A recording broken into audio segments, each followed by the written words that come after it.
సంసార సాగరే మగ్నం మాముద్ధర దయానిధే. సంసార సాగరే మగ్నం దీనం మాం కరుణానిధే. కర్మమోహ గృహీతాంగం మాముద్ధర భవార్ణవాత్.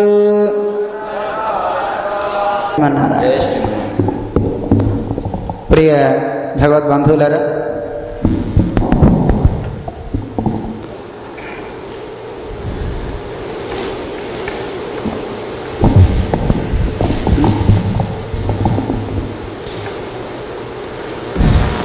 లోకంలో ఎందరో రోగగ్రస్తులున్నారు.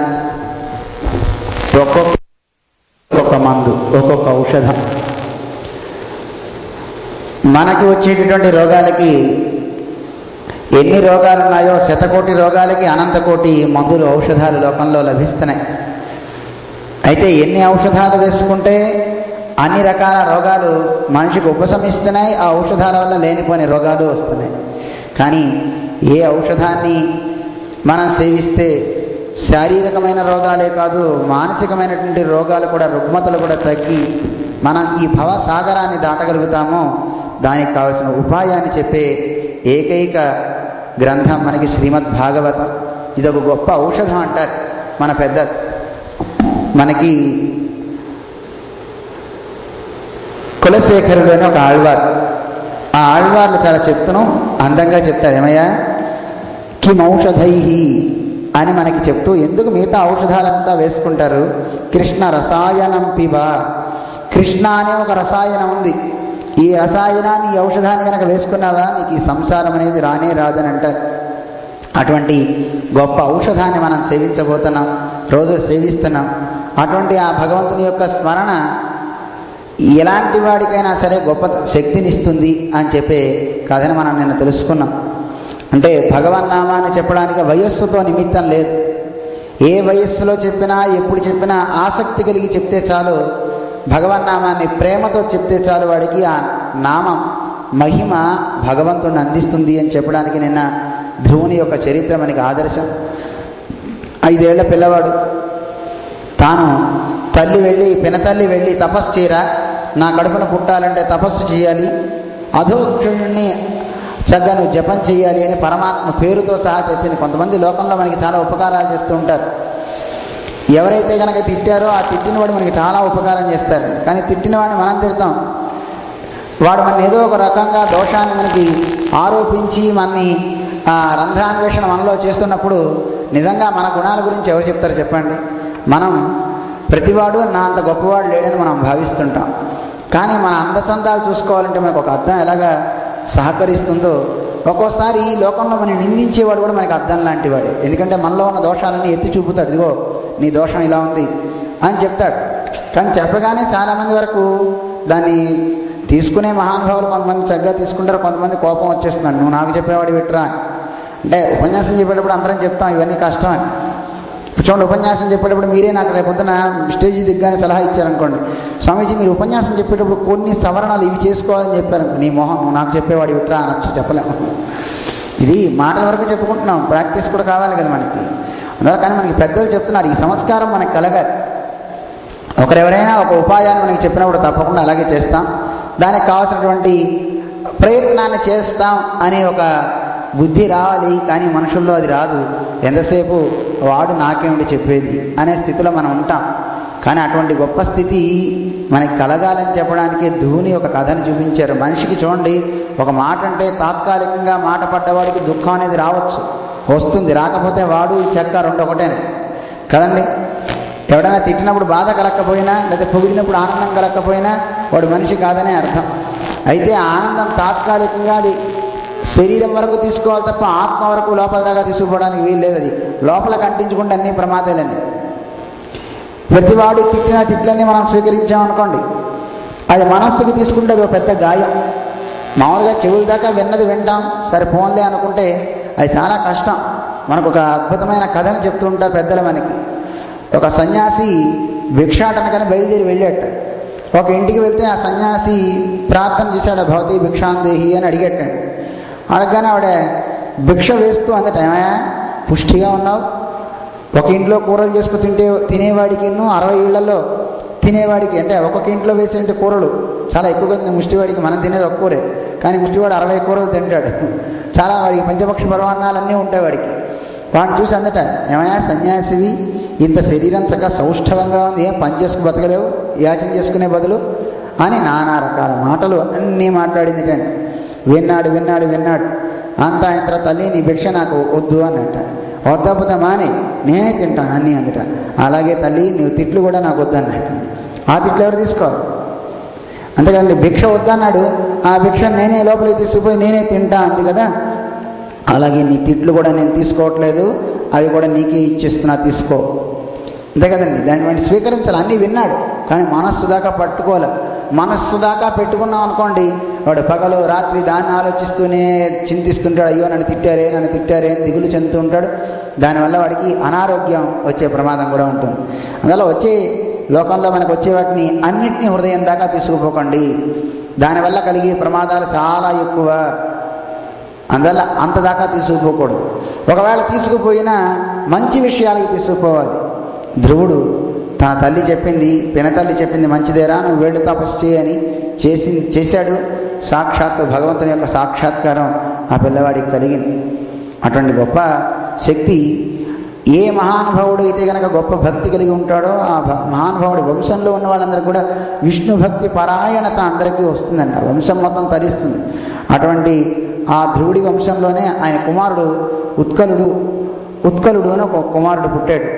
కానీ ఆ పిల్లవాడికి అసలు రాజ్యం మీద ఆకాంక్ష లేదు. ఇక ఆయన పెద్ద వయసు అయిన తర్వాత ధ్రువుడు వెళ్ళిపోతాడు శరీరాన్ని తను విడిచిపెట్టడానికి. అయిన తర్వాత ఉత్కలుడికి జడుడైపోతాడు. అతను తండ్రి ఎంత గొప్ప భక్తుడో అంతకంటే గొప్ప భక్తుడు అయిపోతాడు. ఇతను కూడా అంటే విరాగి అయి జ్ఞాని అయి దేని ఎందు ఒక రాగం లేనివాడైపోతాడు. మనకి శాస్త్రం ఒక మాట చెప్తోంది, భగవంతుని ఎందుకు ఎవరికైతే రాగం ఉంటుందో పరమాత్మని యో రక్త, ఎవడైతే పరమాత్మ యందు రక్తి కలిగి ఉంటాడో ప్రేమ కలిగి ఉంటాడో ఆ ప్రేమ కలిగిన వాడు విరక్త అపరమాత్మని, పరమాత్మ కంటే వేరైన వాటి యందు వాడికి ప్రేమ ఉండదటండి, రాగం కలగదు. అంటే అంతటా పరమాత్మను దర్శిస్తాడు. దేన్ని చూచినా వాడు పరమాత్మగానే భావిస్తాడు, దాన్ని అందుకే ప్రేమిస్తాడు. ఏమంటే మీ భార్య అంటే ఇష్టమేనా? ఇష్టమే. ఎందుకు ఇష్టం? మా భార్యలో దేవుడు ఉన్నాడు. మరి మీ అబ్బాయి అంటే ఇష్టం అండి. ఎందుకు ఇష్టం? మరి మా అబ్బాయిలో కూడా భగవంతుడు ఉన్నాడు కదండి. భగవత్ సంబంధం ఉంటేనే వాడు ఏ పని జరుగుతున్నా, భగవత్ సంబంధం లేకపోతే ఆ భార్య అంటే వాడికి గిట్టదు, భగవత్ సంబంధం లేకపోతే ఆ కుమారుడు అంటే గిట్టదు, భగవత్ సంబంధం లేకపోతే ఆ గృహం అంటే పట్టదు. అంతా వాడికి భగవత్ సంబంధం కావాలి. భగవత్ సంబంధం ఉంటేనే వాడికి ఏదైనా, అది లేకపోతే వాడికి విరక్త అపరమాత్మని, పరమాత్మ కంటే ఇతరమైనది ఈ ప్రపంచంలో ఏదీ లేదండి. వాడు పరమాత్మనియో రక్త, పరమాత్మ యందు బాగా రక్తి కలిగిన వాడికి ఏమంటే జిలేబీలు తింటారా అంటే నాకు కృష్ణ అనే జిలేబీ కావాలంటే ఈ జిలేబీ వద్దంటాడు. వాడికి ఎంతసేపు ఆ పరమాత్మ యందు తప్ప మిగతా వాటి యందు రక్తి అనేది ఉండదు. భోగలాలసుడు కాడు, భగవంతుని యందే ఉంటారు. అందుకే మన ఆళ్వార్లు అలా ఉన్నారండి.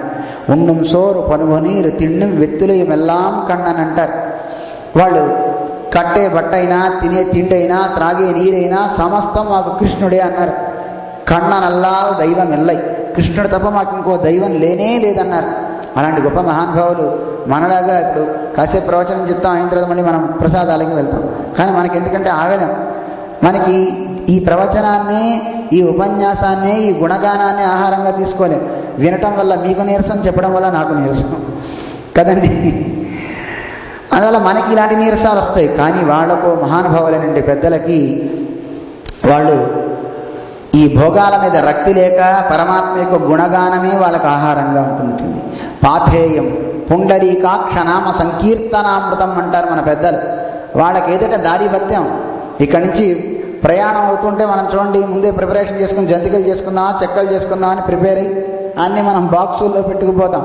కానీ మహానుభావులైనటువంటి వాళ్ళకి ఇక్కడి నుంచి వైకుంఠయాత్ర చేసేటువంటి మహానుభావులకి దారిభత్యం ఏమి అంటే, వాళ్ళకి దారిభత్యం భగవంతుని యొక్క నామ సంకీర్తన, పుండరీకాక్ష నామ సంకీర్తనామృతం అంటారు. అలాంటి గొప్ప భక్తి అలాంటి పరమాత్మ యందు శ్రద్ధ కలిగినటువంటి మహానుభావుడు చిన్నప్పుడే విరాగుడయ్యాడు ఈ ఉత్కలుడు. అందువల్ల ఇతని రాజ్యం మీద దృష్టి లేదని, ఇతన్ని కాదు రాజుగా చేయాలి అని మన ధ్రువుని యొక్క పౌత్రుడు వత్సరుడు అని ఆయన్ని రాజుగా చేస్తారు. ఇంకా ఆ వత్సరుడికి మళ్ళీ పిల్లలు, వాళ్ళ పిల్లలు, ఇక వంశం అంతా అలా పెరుగుతూ ఉంటుంది. ఆ ధ్రువుని వంశంలోనే పుట్టాడు ఒక మహానుభావుడు అంగరాజు అని పేరు. అతన్ని రాజ్యానికి అధిపతిగా చేసి ఆయన్ని రాజుగా పరిపాలన చేయమని చెప్పారు. అలా ఆయన పరిపాలన చేస్తున్న కాలంలో ఒకసారి ఆయనకి సునీతి అని ఒక అమ్మాయి అనమాట, ఆమె నుంచి వివాహం చేశారు. ఆ వివాహం చేసిన తర్వాత ఇద్దరు చక్కగా జీవనం సాగిస్తున్నారు. కానీ ఆయన పుట్టినటువంటి సంతానం మంచి సంతానం కాలేదు. ఆ సంతానం మంచిదవక అతను మహర్షుల చేత శాపాన్ని పొంది శరీరాన్ని వదిలిపెట్టేస్తాడు అని విదురుడికి మైత్రేయుడు చెప్తాడు. ఎందుకు ఇలా జరిగింది, ఏమైంది, ఎందుకోసం ఆ ముళ్ళంతా ఇతని శాపం పెట్టారు? ఇతని ధ్రువుని యొక్క వంశం అంటే చాలా గొప్ప వంశం కదా. అలాంటి వంశంలో ఒక చెడ్డ బుద్ధి కలిగినటువంటి వాడు ఎలా వచ్చాడు? అంతా తులసి వనమే, కానీ ఆ తులసి వనంలో మళ్ళీ చూడండి, మనం ఏం వేయకుండా కష్టపడి పైరు మొత్తాన్ని చక్కగా భూమి అంతా దున్ని మంచి విత్తనాలు మనం వేస్తే విత్తనాలతో పాటు కలుపు కూడా పెరుగుతుంది చూడండి, మొక్కతో పాటు. ఎవరు వేశారు? మీరు వేశారా? వేయకపోయినా చెడు అలా వచ్చేస్తుంటాడు. మంచి రావడం కష్టం అండి. మంచి రావాలి అంటే, ఒక మొక్క రావాలి అంటే భూమి దున్నాలి, దున్నిన తర్వాత దాంట్లో విత్తనాలు వేయాలి, దానికి నీరు కావాలి, పైనుంచి వర్షం పడాలి. ఇన్ని చేస్తే తప్ప మామూలు మొక్క మొలవదండి. మళ్ళీ అలా మొలిచిన తర్వాత దానికి మళ్ళీ చీడ వచ్చి ఇది వచ్చి పాడైపోతూ ఉంటుంది. కానీ చూడండి, చెడ్డ మొక్క ఆ భూమిలో కలుపు మొక్క పెరుగుతుంది చూడండి, దానికి ఎవడు విత్తనం వేశాడు? ఎవడు నీరు పోస్తాడు? ఎవడు నీరు పోయక్కర్లా, దానికి ఎవడు విత్తనం వేయక్కర్లా, భూమి దున్నక్కర్లా. ఇది సారమా అసారమా అనే వివేకం లేకుండా మొలిచిపోతూ ఉంటుందండి. అలా మొలుస్తుంది. మరి అలా ఈ యొక్క మన ధ్రువుని యొక్క వంశంలో ఇలాంటి వాడు ఎందుకు పుట్టాడు, ఏమైంది అసలు చరిత్ర అని అడిగాడు మన స్వామి. విదురుడు అడిగాడు. అంటే ఈ కథనంతా కూడా పరీక్ష నరేంద్రుడు శుకుడు చెప్తున్నారు, శ్రీశుక మహర్షి చెప్తున్నారు. నాయన ఇలా విదురుడు మైత్రేయుడు సంవాదం ఇలా జరుగుతుంది, ఆ వృత్తాంతాన్ని చెప్తా అని చెప్తున్నా. ఇక్కడ మైత్రేయుడికి విదురుడు చెప్తున్నాడు అనమాట. ఆ ఘట్టాన్ని ఇక్కడ వివరిస్తున్నారు. ఎందుకు అలా అయింది, ఏమైంది, ఆ చరిత్ర అంతా సవిస్తరంగా నీకు చెప్తాను అని వివరిస్తున్నారు. ఈ వేణుడు అశ్వమేధ యాగాలు చేస్తున్నాడు. అశ్వమేధ యాగం చేసేటప్పుడు, యజ్ఞం చేసేటప్పుడు, ఆ యజ్ఞం చేసే సమయంలో మనం హవిస్సు వేస్తాం కదండి యజ్ఞంలో. ఆ హవిస్సును తీసుకోవడానికి దేవతలు ఎవరు రాలేదు. అరే దేవతలు ఎందుకు రాలేదు? నేను యజ్ఞం చేస్తుంటే మహర్షులంతా వచ్చి చెప్పారు, ఆయన ఒక్క దేవతలు కూడా ఆహ్వానిస్తే రాలేదు. భగవద్భక్తులు వచ్చారు, కానీ కొంతమంది ఇక్కడ యజ్ఞం సేవించడానికి, మనం వేసేటటువంటి ఆహుతులు స్వీకరించడానికి ఒక్క దేవత రాలేదు. డైరెక్ట్గా వచ్చి స్వీకరించేవారేమో మనకి. ఓం ఇంద్రాయ స్వాహ, ఓం అగ్నయే స్వాహ, ఓం వరుణాయ స్వాహ అని మనం హోమం చేసేటప్పుడు వేస్తాం కదా. వేసినప్పుడు ఆ దేవతలకి అగ్నిదేవుడు తీసుకువెళ్ళి ఇస్తాటండి. అలా తీసుకువెళ్ళే బహుశా ఏవి కూడా హుతం కావట్లే, అది భస్మం అవ్వట్లేదు, ఆ దేవతలు గ్రహించట్లేదు అని గ్రహించి వీళ్ళు చెప్పారట. చెప్పగానే నేనేం తప్పు చేశాను, నేనేం పాపం చేశానని అడుగుతాడు ఇతను. నాయనా, నువ్వు ఈ జన్మలో నువ్వేం చేయలేదు, పూర్వజన్మలో నువ్వు చేసినటువంటిది కొంచెం పాపం ఉంది, ఆ పాపానికి ప్రతిగా ఇప్పుడు నీకు ఈ యజ్ఞం వల్ల జరుగుతుంది అని చెప్పిన తర్వాత మరి ఏం చేయమంటారంటే, యజ్ఞం కదా, మరి యజ్ఞాన్ని సంరక్షించేవాడు యజ్ఞపతి అని పేరు పరమాత్మకి, నారాయణుడికి పేరు కనుక ఆయనను ఉపాసించు, ఆయన్ని ప్రార్థన చేయని చెప్పిన తర్వాత ఆ యజ్ఞపురుషుడైనటువంటి నారాయణుడిని ఇతను ప్రార్థన చేస్తాడు. ప్రార్థన చేసి యజ్ఞం చేయగానే ఆ యజ్ఞంలోంచి ఒక పురుషుడు వస్తాడు. ఆ పురుషుడు ఒక పాయస పాత్రను తీసుకుని వచ్చి ఆ పాయస పాత్రను ఇస్తాడు. ఆ పాయసాన్ని తింటారు. ఈవిడ అటువంటి అనుగ్రహం చేత పిల్ల గర్భం ధరించి ఓ సంతానాన్ని కలుగుతుంది. ఆవిడ సునీతికి. వాడే వేణుడు అని మహారాజు. ఆ వేణుడు ఎలాంటి వాడంటే, వాడు చిన్నప్పటి నుంచి చాలా చాలా చాలా చాలా క్రూరమైనటువంటి చెడ్డ బుద్ధి కలిగిన వాటండి. ఎంత బుద్ధి అంటే చాలా అల్లరి. చూడండి, చాలామంది సంతానం లేదు బాబోయ్ అని ఏడుస్తారు, పుట్టాక మళ్ళీ ఇలాంటి వాడు పుట్టాడేంట్రా బాబు అని మళ్ళీ ఏడుస్తారు. అందువల్ల తండ్రికి ఒక్కోసారి అది కూడా మంచిదేనండి. చాలా చెడ్డ బుద్ధి కలిగిన వాడు ఒకడు పుట్టాడు అనుకోండి, ఆ బుద్ధి కలిగిన పిల్లవాడు పుట్టడం వల్ల అనేక రకాలైన మాటలు వస్తూ ఉంటే లోకంలో నిజమైన వైరాగ్యం వాడికి అప్పుడు వస్తుందండి. అయ్యయ్యో దేవుడా, నాకు ఇలాంటి వాడిని ఇస్తావా అని అప్పుడు వాడికి వైరాగ్యం కలిగి దేవుడిని పట్టుకుంటాడు. అందుకే మన పెద్దలు అంటుంటారు, ఒక్కోసారి మంచి పిల్లవాడు పుట్టడం కన్నా అయోగ్యుడైన పిల్లవాడు పుట్టడం వల్ల కూడా ఒక లాభం ఉందట. ఏమిటి ఆ లాభం? అంటే లోకంలో అందరూ తిట్టి వీడు చేసే పనులు చూచి వీడికి విరక్తి పుట్టి వీడు ఇంటిని వదిలేసి అరణ్యాలకు వెళ్ళిపోయి అక్కడ తపస్సు చేసుకుంటూ కూర్చుంటాడు. నాకు అది తప్ప ఇంకేముందిరా బాబోయ్ అని ఆ పరమాత్మ యొక్క శ్రీ చరణాల యందు కూర్చుని ఆ భగవన్నామాన్ని చెప్పుకోవడం తప్ప ఇంకోటి ఉండదు వాడికి.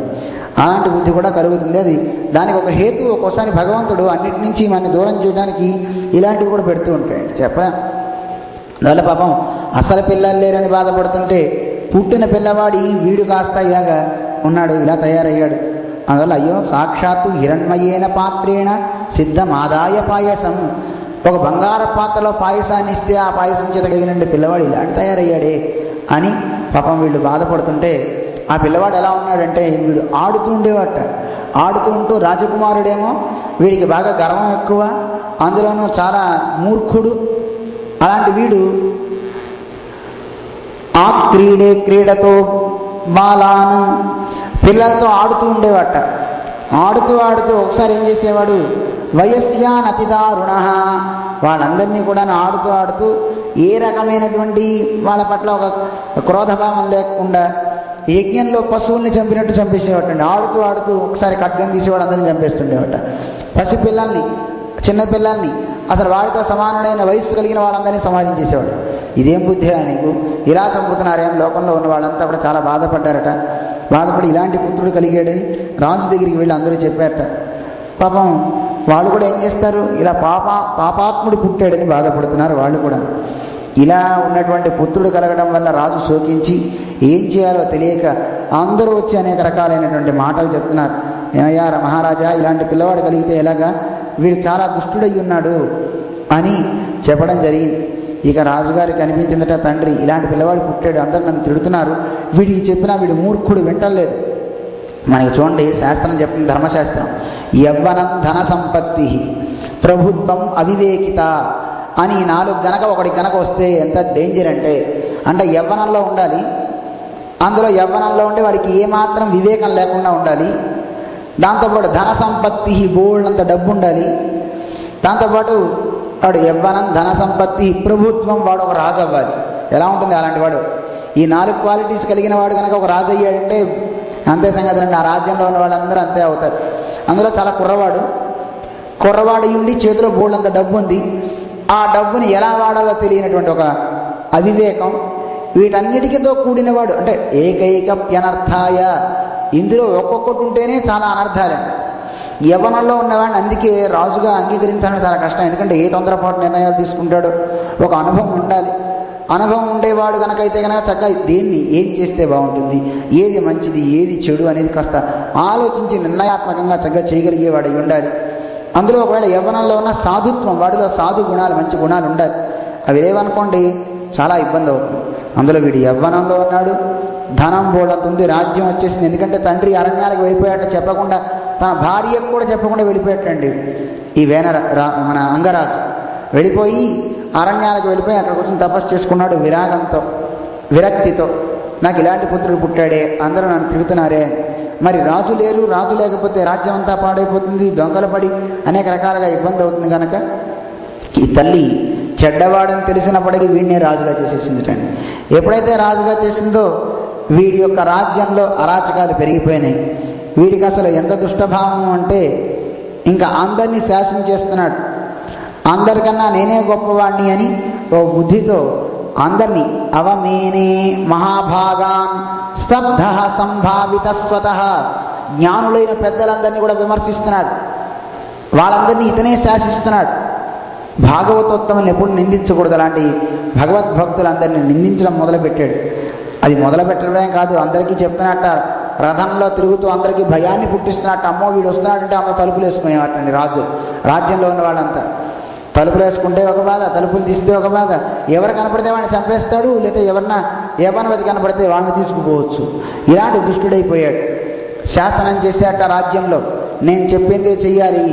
ఏం చేయాలి చెప్తున్నాడు. నా యష్టవ్యం, యజ్ఞాలు చేయడానికి వీలు లేదు. నా దాతవ్యం, ఈరోజు నుంచి దాన ధర్మాలనేవి లేవు. నా హోతవ్యం, హోమాలు లేవు అని ద్విజాహ క్వచిత్, అందరికీ చెప్పాట ఈ పనులు చేయడానికి వీలు లేదు మీరెవరు కూడాను అని. భేరీ ఘోషేణ సర్వత, అన్ని చోట్ల డబ్బు కొట్టిస్తూ ఈ పని చెప్పాట. ఎవడైనా కనుక ఈ కర్మం చేశాడా వాడు రాజు యొక్క శిక్షార్హుడవుతాడు, వేనరాజు వాళ్ళందరినీ శిక్షిస్తాడు అని ఇలా అన్ని రకాలుగా చేశాడు. ఎప్పుడైతే చూడండి యజ్ఞం ఎక్కడైతే జరగదో అక్కడ ఆ రాజ్యం మొత్తం అరాచకం అయిపోతుంది. ఎందుకంటే దైవం యొక్క శక్తి అక్కడ నడవదు. దైవశక్తి లేని చోట మనుషులకి మంచి భావన కలగదు. దానివల్ల ఆ రాజ్యం అంతా అనేక రకాలుగా పాడైపోతుంది. ఎప్పుడైతే ధర్మం చెప్పేవాడు లేడో ఆ రాజ్యంలో ఉండేవాడందరికీ కూడా అవివేకం కలిగి ప్రతివాడు ఎదుటివాడిని ఎలా దోచుకోవాలా అని చూస్తాడు. ఎదుటివాడిని అణచాలనే స్వార్థ వృద్ధులు వాళ్ళల్లో వచ్చేస్తాయి. అందుకే ఎప్పుడు ఉపదేశాలు కావాలి, మంచి చెప్పేవాళ్ళు కూడా వృద్ధి చెందాలి. అందుకే చూడండి, మనం రోజు పూజ చేసేటప్పుడు ఏమని చెప్తాం, గోబ్రాహ్మణేభ్య శుభమస్తు నిత్యం. బ్రహ్మను తెలుసుకునే భక్తులు ఎప్పుడు కూడా నిత్యము శుభంగా ఉండాలి. ఎందుకు తెలుసుకొని భగవంతుని తెలుసుకునే వాళ్ళు బాగుండాలని ఎందుకు కోరాలండి? అలాంటి వాడు బాగుంటే లోకం మొత్తం బాగుండాలని కోరతట్టండి. వాడి వల్ల లోకంలో ఉపదేశం చేసి మన ధర్మాలు ఏమిటో, మన యొక్క కర్తవ్యం ఏమిటో దాన్ని ఉపదేశిస్తాడు కనుక బ్రహ్మవేత్త అయినటువంటి భక్తుడు ఎప్పుడూ నివసించాలి. అలాంటి వాళ్ళు ఉంటేనే ఆ లోకం బాగుంటుందిటండి. అందుకని ఒక భక్తుల వల్ల అందరూ చూడొచ్చు కదండి. ఒక ప్రహ్లాదుడి వల్ల ఎంతమంది దేవుని చూచారు చెప్పండి. ఇవాళ బ్రహ్మవేత్త అయిన వాడు ఒకడు ఉండడం వల్ల అందరూ బాగుపడతారు, ధర్మాలు తెలుస్తాయి, లోకమంతా బాగుంటుంది. కనుక మనకి ఇలాంటి బ్రహ్మవేత్తలు ఉండాలి. కానీ వీడేం చేస్తున్నాడు, బ్రహ్మవేత్త ఉండడానికే వీలు లేదని చెప్తున్నాడు. ఎవరిని కూడా యజ్ఞ యాగాది కార్యాలు చేయొద్దు అని చెప్తున్నాడు. అప్పుడు అందరూ కలిసి మహర్షులంతా కలిసి ఎలా అయినా సరే వీడికి బుద్ధి చెప్పాలి. బుద్ధి చెప్పకపోతే కష్టం. పోనీ చెప్దామా, వీడు వింటాడో విండో, సరే ఏదో ఒకటి ప్రయత్నం చేద్దామని వెళ్ళారట. వెళ్ళి చెప్పారు, ఏమయ్యా ప్రజానాం క్షేమ లక్షణ, ప్రజలందరి యొక్క క్షేమాన్ని ఆకాంక్షించి నేను నీకు ఒక విషయం చెప్తున్నాను అని, నువ్వు ఎట్టి పరిస్థితుల్లో ధర్మానికి హాని చేయొద్దు. ధర్మానికి హాని చేసావంటే నీకు అనేక రకాలైనటువంటి ఇబ్బందులు వస్తాయి. రాజన్ మాత్యేభ్య, నీ దగ్గర ఉన్నటువంటి చెడ్డ మంత్రులందరినీ తొలగించి, చెడ్డ మంత్రుల్ని తొలగించేయాలి. అలాగే దొంగల నుంచి రాజ్యాన్ని, ప్రజలను అందరినీ నువ్వు కాపాడాలి. నువ్వు రాజు కదా, రాజు అయినటువంటి వాడు చక్కగా ఉండి శాస్త్రాన్ని అనుసరించి చక్కగా ఉంచే మంచి వాళ్ళని నువ్వు కనుక పెట్టుకున్నావా, అలాంటి రాజ్యంలో ఉన్న నువ్వు ఈ లోకంలోనూ పై లోకంలోనూ కూడా సుఖాన్ని పొందుతావు. అందువల్ల మనకి ఇప్పుడు ప్రభుత్వంలో ఉన్న వాళ్ళకు కూడా ఇదేనండి ఒక సూచన. ఎవరికైనా సరే ఇది రాజ్యంలో చక్కగా పరిపాలించే దక్షత కలిగిన వాడు చక్కగా పరిపాలిస్తే ఆ రాజ్యం ఎంత బాగుంటుంది. రాముడి గురించి మనం చెప్తారు, నచాపి క్షుద్భయం తత్ర నతస్కర భయం తథా, దొంగల భయాలు లేవు, ఆకలి భయం లేదు, నచాగ్నిజం భయం కించిత్ అగ్ని భయం లేదు అని మనకి ఇలా చెప్తున్నారు. ఎందుకని అగ్ని భయం లేదంటే ఎవరి ధర్మాల్లో వాళ్ళు ఉండేవారు. అంటే ఎవరి ధర్మాన్ని వాళ్ళు చక్కగా అనుష్ఠించడం కాదు, ప్రజలకి ఏ కష్టం వచ్చినా రాజు చక్కగా వాళ్ళ కష్టాన్ని తొలగించగలిగితే, వాళ్ళకు కావాల్సినటువంటి మంచిని కనుక రాజు ఎప్పుడైతే చేశాడో అప్పుడు అగ్ని భయాలు ఉండవు. ఏమంటే అగ్ని భయాలు ఎందుకు ఉండవండి? మరి కలుగుతూనే ఉన్నాయిగా ఇప్పుడు. అంటే ఎందుకు కలుగుతున్నాయి? అగ్ని ఇంటికి తగలబడ్డానికి గల కారణం మనిషి తాను చేసే పనులలో ఒక పరాకుతో చేసే పనుల వల్ల ఇలాంటివి అవుతున్నాయి. పరాకు ఎప్పుడు కలుగుతుంది చెప్పండి? ఇంట్లో పొయ్యి మీద అన్నం పెడతారు, ఆ పొయ్యి మీద అన్నం పెట్టిన దాన్ని మర్చిపోతున్నారు, అది పేలిపోయేలాగా. ఎందుకు అవుతుంది అలాగా? ఏవో ఒక మనస్సులో మనం పెట్టుకున్నటువంటి ఆలోచనలు, ఆ ఆలోచనలకు కారణం ఏమిటి? మనకు ఉద్యోగంలో సరిగ్గా ఆదాయం రాకపోవడం కావచ్చు, లేదా ఇతరమైన వ్యాసంగాలు కావచ్చు. అంటే వీటి వల్ల, అంటే ఏదో ఒక దీర్ఘాలోచన వల్ల మనకి రావాల్సినటువంటి ఒక కార్యం అవ్వలేదనో, దానివల్ల మనం చేసే ఒక ఆలోచన వల్ల చేసే కార్యంలో మనకి పరాకు వస్తుంది. ఎప్పుడైతే పరాకు వచ్చిందో మీరు ఏమి ఇస్తున్నారో మీకు తెలియదు. చూడండి, పరాకు వచ్చినా అతి ప్రేమ బాగా పెరిగినా రెండు పనులు ఇలాగే అవుతాయండి. ప్రేమ బాగా ఎక్కువైపోయిందనుకో ఏం చేస్తున్నామో తెలియదండి. అప్పుడప్పుడు జీరస్వామి కానీ మనం ఎవరింటికైనా ఎత్తి చూస్తాను, కాళ్ళ మీద నీళ్లు పోయారు, పూర్ణ కుంభం తీసుకొస్తారు. ఆ కుంభాన్ని ఏం చేయలేదు, దాన్నే హారం అనుకుని తిప్పేస్తుంటారు కొంతమంది. వాళ్ళకి ఏం తెలియదు పాపం. ఆ కొబ్బరికాయని ఎక్కడో కొట్టబోయి ఏం చేయాలో తెలియదు, అక్కడే కొట్టేస్తారు. గట్టి కొట్టేసి ఆ నీళ్ళన్నీ మన మీద పడుతుంది. వాళ్ళకి అతి ప్రేమ పాపం ఎక్కువైపోతుందండి. నాకు అనిపిస్తుంది ప్రేమ చాలా కంట్రోల్లో ఉంది అనిపిస్తుంది. ఎందుకంటే కొబ్బరికాయ ఎక్కడ కొట్టాలో తెలియక మన ఎత్తున కొట్టకుండా కింద కొట్టారు కదండి, సంతోషం. ఎక్కడ చోట కొట్టారు వాళ్ళు. అయితే ఆ ప్రేమ ఎక్కువైపోవటం చేత వాళ్ళలో కొన్ని క్రియలు ఏం చేస్తారో తెలియదు పాపం వాళ్ళకి. అందువల్ల పరాకు ఎక్కువైనా మనుషులకి ఏదో ఒక ఆలోచన ఉండడం వల్ల, అందువల్ల ప్రభుత్వంలో పరిపాలించే రాజు దక్షత చక్కగా కనుక లేకపోతే ప్రజలంతా పాడైపోతారయ్యా. నువ్వు ధర్మాన్ని ఆశ్రయించుకుని చక్కగా పరిపాలించావా, ప్రజలంతా సుఖంగా ఉంటారు. రాజ్యంలో ఎవరికి ఏ దుష్ట ఆలోచనలు రావు, అందరూ చక్కగా పరిపాలన చేస్తారని చక్కగా ఎన్నో విశేషాన్ని చెప్తాడు ఆయన. చెప్పి ఆ మహర్షులంతా చెప్తారు. చెప్తే వెంటనే ఈ వేణ మహారాజు కోపం వచ్చిందండి. ఎప్పుడైనా మంచి చెప్తే ఎవరికైనా వినపడుతుంటండి చెవులకి, నాయనా ఇది మంచిది కాదురా, చక్కగా వినాలిరా అని చెప్తే ఎవరికి ఎక్కదండి. రావణాసురుడు సీతమ్మని తీసుకొచ్చి లంకలో పెట్టినప్పుడు విభీషణుడు కూడా చెప్పాడు, అన్నాయి నువ్వు చేసేది తప్పు, ఎందుకంటే ఇలా పరభార్య అని తీసుకురాకూడదు, పరభార్య సతీతవ అంటారు కదా మనకి రామాయణంలో. అందువల్ల పరుని భార్యని ఆ రకమైన చూపుతో ఆ రకమైన దృష్టితో నువ్వు చూడడం నీకు మంచిది కాదు అని చెప్తే వినలేదటండి. ధిక్ కులపాంసన, ఛీ మా వంశంలో చెడబుట్టేవరా నువ్వు, నాకే నీతి చెప్తావా అని నానా రకాలుగా మాట్లాడేట. పాపం మంచి చెప్తే వినేవాడు ఎవడు ఉండడండి.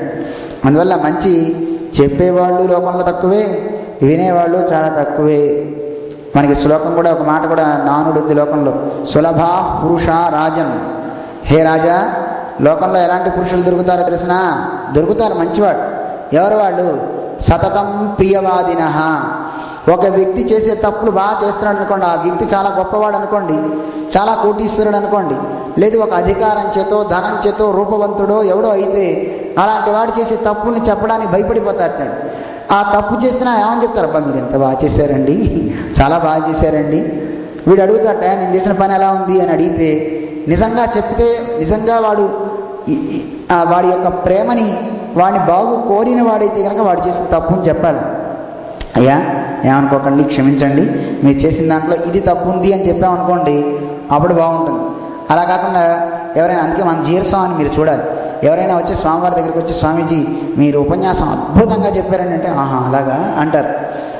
అసలు తర్వాత మీరు చాలా సూపర్ అండి ఎంత బాగా చెప్పారంటే అంటారు. స్వామివారి ఊరికి వాళ్ళని బుద్ధి చెప్తున్నట్టుగా చాలా అందంగా, అంటే చూడు నువ్వు పొగడగానే నాకు గర్వం వచ్చేసింది చూసావా అన్నట్టుగా చేస్తూ వాడికి ఒక నీతిని వెంటనే వాడి తలకాయ దించేసుకోవాలి. అయ్యో నేను అనవసరంగా అన్నా నేను.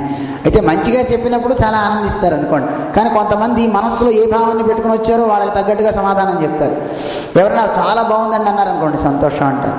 ఒక్కోసారి అసలు ఈరోజు అద్భుతం అనుకోండి అన్నారనుకోండి, వాడు చెప్పే మాటలను బట్టి వారికి పెద్దలకి తెలుస్తాయి కదండి ఎవరెందుకు మాట్లాడతారు ఏం మాట్లాడతారని, వెంటనే అంటుంటారు. అంటే అర్థం ఏంటి అంటే వాడికి ఒక మాటని ఒక చురగ వేస్తుంటారు, ఆయన జాగ్రత్త కంట్రోల్లో ఉండన్నట్టుగా. అందులో పెద్దల యొక్క భావాలు అవి తెలుసుకోవడం కష్టం అండి. అందులో పెద్దవాళ్ళు ఎవరైనా, పెద్దలనే కాదు ఎవరైనా అడిగినప్పుడు ఎలా ఉంది అని అడిగారు అనుకోండి, అడిగినప్పుడు దాంట్లో ఉన్నటువంటి, లేదు ఒకవేళ అడగకపోయినా మనం ఒక వ్యక్తిని ప్రేమించినప్పుడు వీడు బాగు కోరినప్పుడు వాడు చేసే తప్పిదం ఏదైనా ఉంటే ఎవరూ లేనప్పుడు చెప్పాలి. అందరిలో మళ్ళీ చెప్పాలి, స్వామి మీరు తప్పు చేశారండి, ఇది బాగాలేదండి. అందరిలో చెప్తే అది మళ్ళీ అది మంచిది కాదు. ఎందుకంటే ఒక ప్రియంగా ఏకాంతంగా ఉన్నప్పుడు అయ్యా మీతో ఒక నిమిషం మాట్లాడొచ్చునా అని ఎవరైనా పెద్దలు, ఎందుకంటే అందరిలో చెప్తే ఎంత గొప్పవాడికైనా క్రోధం వస్తుందండి. నిజంగా ఆ కోపం రాకపోతే వాడు దుఃఖముడు ఇంకోటి లేడండి, వాడి పాదతీర్థం తీసుకోవచ్చు మనం.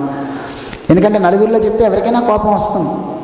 ఏకాంతంలో ఆ దోషాన్ని అయ్యా నాకు ఇలా అనిపించింది, అది ఒకసారి మీరు సరి చూసుకోవచ్చును అని కనుక చెప్పగలిగితే చెప్పే మాటను బట్టి ఉంటుందండి. మంచిగా చెప్తే పర్వాలేదు, చెప్పేటప్పుడే ఏగో ఇలా చెప్పేవండి సరిగ్గా చెప్పచ్చునా, ఇది ఇలాగ ఉంది ఆ పుస్తకంలో చూడు అన్నా అనుకోండి, ఒళ్ళు మండిపోతుంది, నేను చూడను ఇదే చెప్తా పో అంటాడండి. నేను చెప్పిందే వేదం పొమ్మంటాడు. అందువల్ల లోకంలో మంచి చెప్తే వినేవాడు తక్కువ. సతతం ప్రియవాదిన. వాడు బాగా ఉన్నతుడైతే వాడి యొక్క వెనకాతలకు వచ్చిన తానా అంటే తానా తానా తందానా అనేవాళ్ళే ఎక్కువ దొరుకుతారయ్యా. సులభా పురుషారాజన్ సతతం ప్రియవాదిన. అప్రియస్యతు పథ్యస్య వక్త శ్రోత చ దుర్లభ. నువ్వు చేసినటువంటి అప్రియమైనటువంటి మాట కనుక చెప్తే అది నీకు పథ్యస్య. పథ్యం చేయటం అంటారు తెలిసిన మీకు? జ్వరం వచ్చినప్పుడు పథ్యం చేయండి రా అంటారు. పథ్యం చేయడం ఇష్టమేనా మీకు? జ్వరం వచ్చినప్పుడు కషాయం తాగమన్నారనుకోండి, అన్నం తినద్దంటే అస్సలు ఒప్పుకోండి. అవసరమైతే అన్నం తిని మళ్ళీ ట్యాబ్లెట్ వేసుకుంటాను తప్ప అస్సలు మనం మాన. అజీర్ణే భోజనం విషమని శాస్త్రం చెప్తాను. అజీర్ణం చేసినప్పుడు భోజనం తిన్నాం అనుకోండి, అంటే ఇండైజెషన్ చేసినప్పుడు అన్నం తినకూడదు. పశుపక్ష్యాదులు అయితే కనుక వాటిని మనం వదిలేస్తే గడ్డి కురికి వాంతి చేసుకుంటాయి ఇండైజెషన్ అయితే. మనమైతే అన్నం లోపలికి పంపించి ఇంకాస్త విషం చేసుకుంటాం. అందువల్ల అజీర్ణం చేసినప్పుడు కనుక భోజనం తింటే అది విషంగా పరిణమిస్తుంది, వాడికి ఇంకా అనారోగ్యం చేస్తుంది. అయితే మనం ఏం చేస్తాం అంటే వేసేసుకునే అన్నాన్ని ఒక ట్యాబ్లెట్ వేసేసుకుంటాం, కానీ దానివల్ల ఇంకా ఇబ్బందులు అవుతాయి. అందువల్ల ఇలాంటివి మంచిది కాదు. పథ్యం ఉండమని చెప్తారు పెద్దలు. ఆ పథ్యం చేసినట్లయితే రోగం తగ్గుతుందండి. అలా అప్రియమైనటువంటి, అంటే వాడికి మంచి చెప్పామనుకోండి, ఇదిగో అబ్బాయిని ఇది చెడు ఉంది అని చెప్పామనుకోండి, వాడికి అస్సలు నప్పదండి, వాడు వినడండి ఆ మాటని. వక్త శ్రోత చ దుర్లభ. ఒకవేళ చెప్పేవాడు ఉన్నా వక్త, శ్రోత వినేవాడు ఎవడు ఉండడు.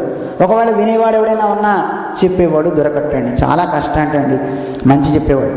మరి వేణ మహారాజుకి వచ్చి ఈ మహర్షులంతా ఇంత తత్వాన్ని చెప్పి, అయ్యా రాజు లేకపోతే అరిష్టం, ఆ ఉన్న రాజు కూడా సరిగ్గా పరిపాలన దక్షుడు కాకపోతే ప్రజలంతా ఇబ్బందులు పాలవుతారు. రాజు దాకా వద్దు, ఒక కుటుంబం తీసుకోండి, ఒక కుటుంబంలో తల్లి తండ్రి కనుక సవ్యంగా లేకపోతే ఆ పిల్లల భవిష్యత్తు చూడండి ఎలా ఉంటుందో. బాగుంటారా పిల్లలు? తండ్రి జూదరి, తాగుబోతు, తల్లి నిష్ఠుర వాక్య భాషణం, ఎప్పుడు చూసినా అన్ని పిచ్చి పిచ్చి మాటలు మాట్లాడేది, అన్ని రకాలైన వేషాలు వేసేటువంటి తల్లి తండ్రి ఇద్దరు ఉన్నారంటే ఇక ఆ పిల్లల్ని చూడొచ్చండి, ఆ వంశం చూడొచ్చండి ఎలా ఉంటుందో. అదే ఆ తల్లి తండ్రి చాలా మంచి భక్తులైతే, వాళ్ళు ఎప్పుడు మంచి మాటలు మాట్లాడేవారైతే, వాళ్ళకి ఎప్పుడు కూడా మంచి, ఇప్పుడు చూడండి మీరంతా ఎలా ఆలయాలకు వస్తున్నారు దేవుణ్ణి చూడాలి అని, మంచి వినాలని ఎలా ఉంటుంది మీకు. ఇలాంటి భావాలతో పిల్లల్ని కూడా మీరు ఇక్కడికి తేవడం వల్ల వాళ్ళు కూడా బాగుపడతారు కదండి. బాగుపడరా? లోకంలో మనిషిని సంస్కరించాలి, పిల్లల్ని బాగు చేయాలి అనుకుంటే మనం చేయవలసింది ఏమిటో తెలుసునా? ఆ పిల్లలకి మంచి చేసే కార్యక్రమాలని మీరు అలవాటు చేయాలి. నువ్వు చెయ్యని చెప్పక్కర్లేదండి. మీరు ఇక్కడ గుడికి రావడం అలవాటు చేశారనుకోండి, చిన్నప్పుడు మా నాన్న అమ్మ వాళ్ళని తీసుకెళ్ళేవారు, నేను వెళ్ళాలి, మా అమ్మ ఇలా చేసేది, నాన్న ఇలా చేసేవాడు కనుక నేను ఇలాగే చేస్తా అని చేస్తారు పిల్లలు కూడా. అలాగే రాజు కూడా పరిపాలన చేసేవాడు కూడా మంచిగా సవ్యంగా పరిపాలన చేస్తే ప్రజలంతా చక్కగా పరిపాలిస్తారు, అదే బాగా మంచిగా ఉండగలుగుతారు, ధర్మబద్ధంగా రాజ్యం సాగుతుంది అని తత్వాన్ని ఉపదేశిస్తే వినని ఈ మూర్ఖుడు ఈ వేనరాజు పలికెట్ట మహర్షులందరితో, ఏమయ్యా బాలిశా బత యూయం వా అధర్మే ధర్మమానిన. మీరంతా మూర్ఖుల్లా మాట్లాడుతున్నారన్నట్టండి మహర్షులందరినీ పట్టుకొని. ఎలా మాట్లాడుతున్నారు మీరంతా కూడాను? ఓ ముల్లారా, మీరు అధర్మే ధర్మమానిన, అధర్మాన్ని ధర్మం అనుకుంటున్నారు మీరంతాను. ఏం చెప్పాడు? యజ్ఞం చేయమని చెప్పారు ఈయన మహర్షులంతా. యజ్ఞాలు చేయండి, అది ధర్మం రాజా అని చెప్తే, భగవంతుడైనటువంటి ఆ స్వామిని నమ్ముకోవయ్యా అని చెప్తే అది అధర్మమయ్యా, ధర్మాన్ని అయినటువంటి నన్ను వదిలేసి మీరు అధర్మాన్ని పట్టుకున్నారు, ఇది మీకు తప్పు, ఇది మూర్ఖులు చేసే పని అని చెప్తూ, ఏ వృత్తిదం పతిం హిత్వా జారం పతిముపాసతే. హే మహర్షులారా, మీరంతా ఎలా చేస్తున్నారో తెలిసిన? ఒక స్త్రీ తన భర్తను వదిలిపెట్టి అన్యులతో ఎలా అయితే సంచరిస్తుందో అలా మీరున్నారయ్యా, వ్యభిచారం చేస్తున్నారు మీరు. నేను రాజుని కదా, నా విష్ణు పృథివీపతి అని శాస్త్రం కదా, పరిపాలించేటువంటి రాజు విష్ణుమూర్తితో సమానం. అలాంటప్పుడు నేనే విష్ణువునయ్యి ఉండగా ఇంకో విష్ణువు ఏమిటి? మీరు ఎవరో దేవతలను పట్టుకొని ఆరాధించడం ఏంటి? నన్ను ఆరాధించండి. ఈరోజు ఓం వేనాయ నమః అని నా పేరే చెప్పి పూజ చేయండి, నా పేరు మీదే యజ్ఞాలు చేయండి, అందరూ కూడా నా పేరు మీద తపస్సులు చేయండి, మీ అందరికీ నేను కావాలంటే అభీష్టాలన్నీ నేను నెరవేరుస్తాను. అన్నం ఇచ్చేవాడిని నేనా? రాజు లేకపోతే మీకు అన్నం ఎక్కడి నుంచి వస్తుంది? నేను అన్నీ మీకు సౌకర్యాలు చేస్తుంటే అలాంటి నన్ను వదిలేసి మీరు ఎవడో దేవుణ్ణి పట్టుకుంటా, వాడికి ఎవరికో యజ్ఞం చేస్తా అంటారేమిటి? అవజానంతి మీ మూఢ నృపరూపిణమీశ్వరం అని చెప్పి వీళ్ళని తిడుతున్నారు. మీరంతా కూడా మూర్ఖులు. నృ అంటే మానవ రూపం, మానవ రూపంలో ఉన్నటువంటి ఈ ఈశ్వరుని మీరు తెలుసుకోలేకపోతున్నారు. చూడండి, ఇలాంటి వాళ్ళు ఇప్పుడు కూడా తయారయ్యారు. నేనే దేవుణ్ణి అని చెప్పుకునేవాళ్ళు, నేనే దేవుణ్ణి అని పూజలు పెట్టేవాళ్ళు ఎంతమంది అండి?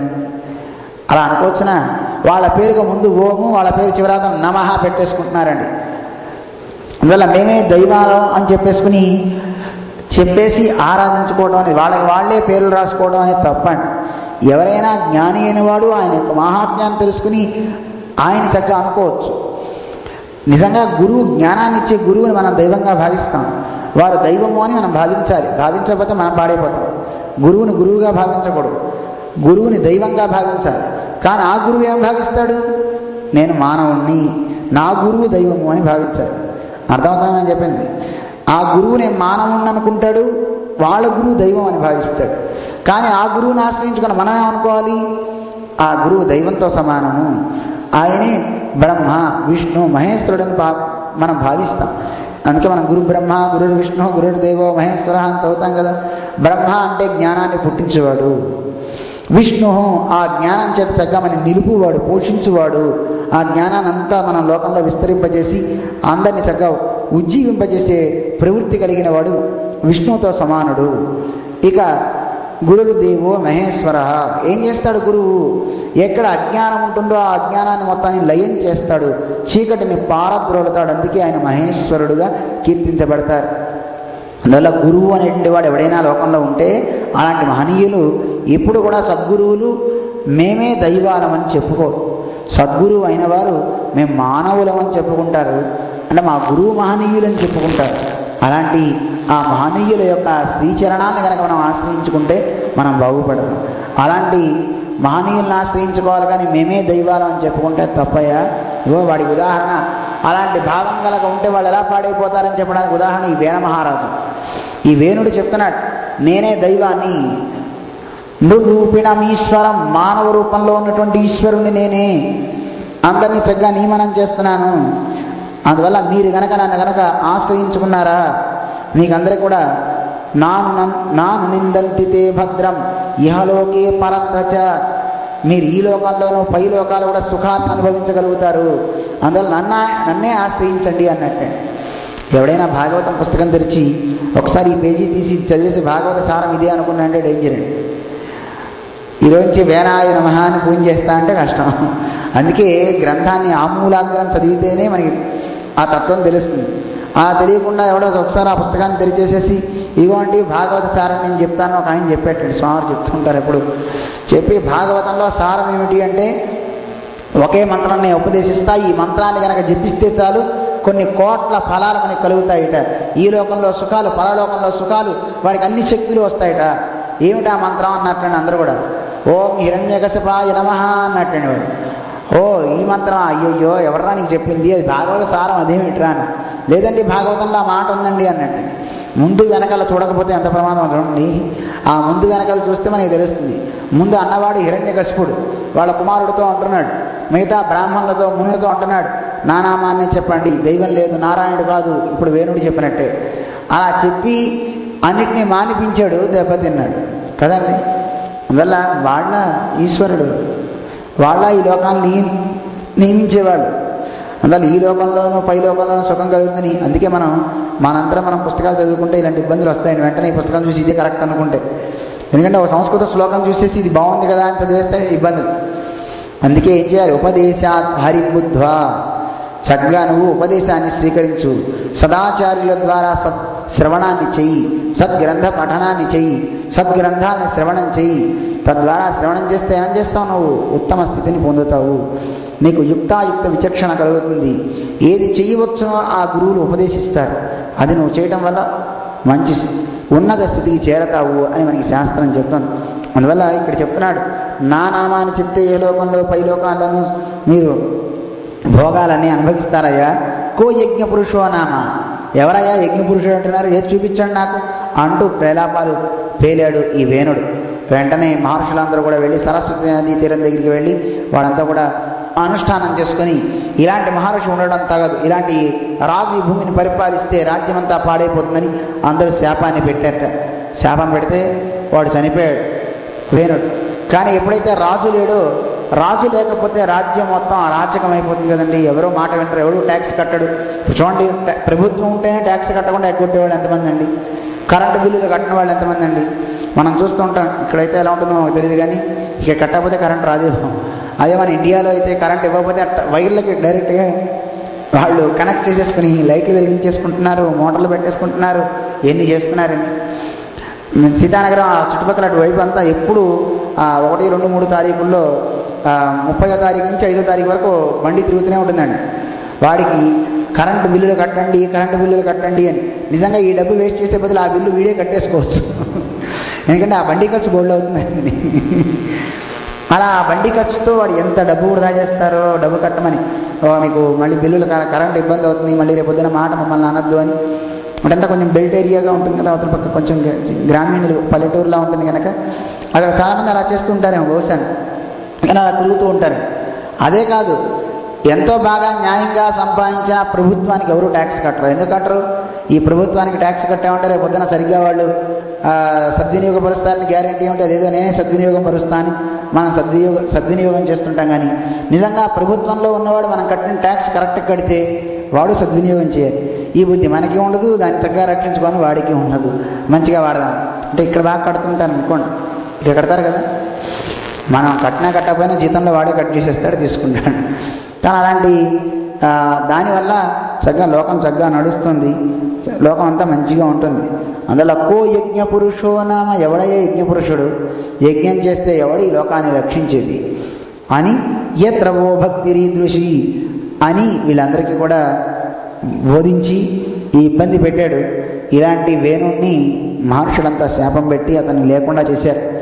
అయిన తర్వాత మరి రాజు లేకపోతే ఈ ప్రభుత్వం అంతా, రాజ్యం అంతా అల్లకల్లోనం అయిపోయింది. దొంగలు ఇష్టం వచ్చినట్టు యథావిహారం చేస్తూ అందరినీ హింసిస్తున్నారు. ఎలా అయినా సరే రాజు పుట్టాలి. ఎవడో ఒక అనామకుడిని తీసుకొచ్చి రాజుగా పెట్టామంటే వాడికి ఎలాంటి గుణాలు ఉంటాయో తెలియదు. ఈ యొక్క సింహాసనాన్ని అధిష్ఠించాలి అంటే ధ్రువుడి వంశం కదా ఈ వంశం. ఈ వంశంలో గొప్ప మహానుభావులు విష్ణుభక్తి పరాయణులంతా ఉంటారు. అందువల్ల ఈ వంశంలో ఉన్న వాళ్ళనే మనం కుమారుడిగా మనం చెయ్యాలి, అతన్నే చేయాలి అనుకొని వీళ్ళు భావించి వీళ్ళు రాజ్యానికి వెళ్తారు. మహర్షులంతా కలిసి వెళ్ళినప్పుడు వీళ్ళమ్మ ఈ వేణుడి తల్లి సునీతి ఈ వీడి యొక్క దేహాన్ని భద్రపరుస్తుంది వేణుడిది.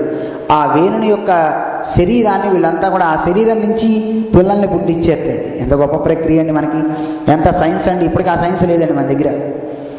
అంటే ఇప్పటికీ DNA తీసి దాని నుంచి మళ్ళీ అలాంటి రూపంతో కలిగిన మనుషుల్ని తయారు చేసే ఒక ప్రక్రియ ఉంది. కానీ ఇంతలో చేశారో చేయలేదో మనకి తెలియదు. అలాంటిది ఉందని చెప్పి సైన్స్లో మనం విన్నాం. అంటే ఇది ఎంత కరెక్టో అది కూడా అంత కరెక్ట్ అండి.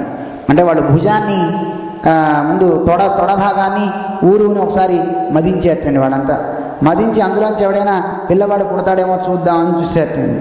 చూస్తే అలా చూడడానికి వీళ్ళంతా అంటే శరీరాన్ని చిలిగితే అందులోంచి ఒక పిల్లవాడు పుడతాడనే ఒక అద్భుతమైన రహస్యాన్ని, అద్భుతమైన సైన్స్ని మనకు చూపిస్తున్నారు మహర్షులు. అలా పుడతారా, మనం కూడా పెట్టి చిలుగుతామా అంటే మనకి రాదండి. చిలిగితే అందులోంచి నెత్తరు వస్తుందేమో కానీ, లేదా ఏమొస్తాయో తెలియదు కానీ వస్తుందండి. ఒకటి కుళ్ళు వాసన వస్తుంది మనిషి దగ్గర కదండి. కానీ ఆ ప్రక్రియ కొన్ని మంత్రాలతో వాళ్ళు చేస్తుంటారు. ఇప్పుడు చూడండి, యజ్ఞాలు చేసేటప్పుడు మనం శ్రీయాగం ఇక్కడ స్వాములు జరిపినప్పుడు మీరు చూస్తుంటారు, కింద ఒక కర్ర పైన ఒక కర్ర కట్టి అగ్నిమథనం చేస్తుంటారు. ఆ అగ్నిమథనం చేసినప్పుడు మంత్రాలు చదువుతుంటే దాంట్లోంచి అగ్ని బయటికి వస్తుంది. అంటే కర్రలో అగ్ని ఉందా లేదా, ఆ ఉన్న అగ్నిని ఎలా అయితే బయటికి తీసుకొస్తుందో ఆ మంత్రభాగాన్ని చెప్తూ వాళ్ళు మదిస్తే, అలాగే కొన్ని వేద మంత్రాన్ని చెప్తూ శరీరాన్ని మదించినప్పుడు దాంట్లోంచి ఒక పిల్లవాడు వచ్చేటండి. అంటే ఆ శరీరాన్ని చక్కగా చేస్తూ మదించారట వాళ్ళు. మదించినప్పుడు ఆయన యొక్క శరీరాన్ని మదిస్తూ వినిశ్చిత్యైవ మృషయో విపన్నస్య మహీపతే మమంతు దూరురుం తరసా, ఊరుని ఒకసారి తరించారటండి. అంటే తొడని పట్టుకొని అక్కడ చేశారు. ఆ తొడ నుంచి ఒక పిల్లవాడు పుట్టాటండి. ఎలా ఉన్నాడు వాడు? కాకకృష్ణో అతి హ్రస్వాంగో, చాలా పొట్టివాడు, చాలా నల్లవాడు పుట్టేటండి. వాడంతా ఎలా ఉన్నాడు వాడు అంటే కాకి వలె నల్లగా ఉన్నట్టండి. కాకకృష్ణో, ఇప్పుడు మన నల్ల జాతి చూస్తున్నాం మనం, ఇక కనబడుతున్నా లేదా? కాదు ఇక్కడ వాడు మరి ఎందుకు సాగారో తెలియదు కానీ ఆ జాతి ఇలా వచ్చిందని చెప్తుంటారు. అతి హ్రస్వాంగో, చాలా పొట్టిగా ఉన్నట్ట వాళ్ళు. హ్రస్వబాహురు మహాహను, అలా ఉండి ఎలా ఉన్నాడు వాడిది? రక్తాక్షాస్తామ్రమూర్ధజ, ఎర్రని రాగి జుట్టు వాడికి ఉందటండి, ఎర్రటి జుట్టు. అలా ఉన్నటువంటి వాడు ఒకడు పుట్టేటండి. వాడు అడిగేట కింకరోమి, నేనేం చేయను అని అడిగేటండి వాడు.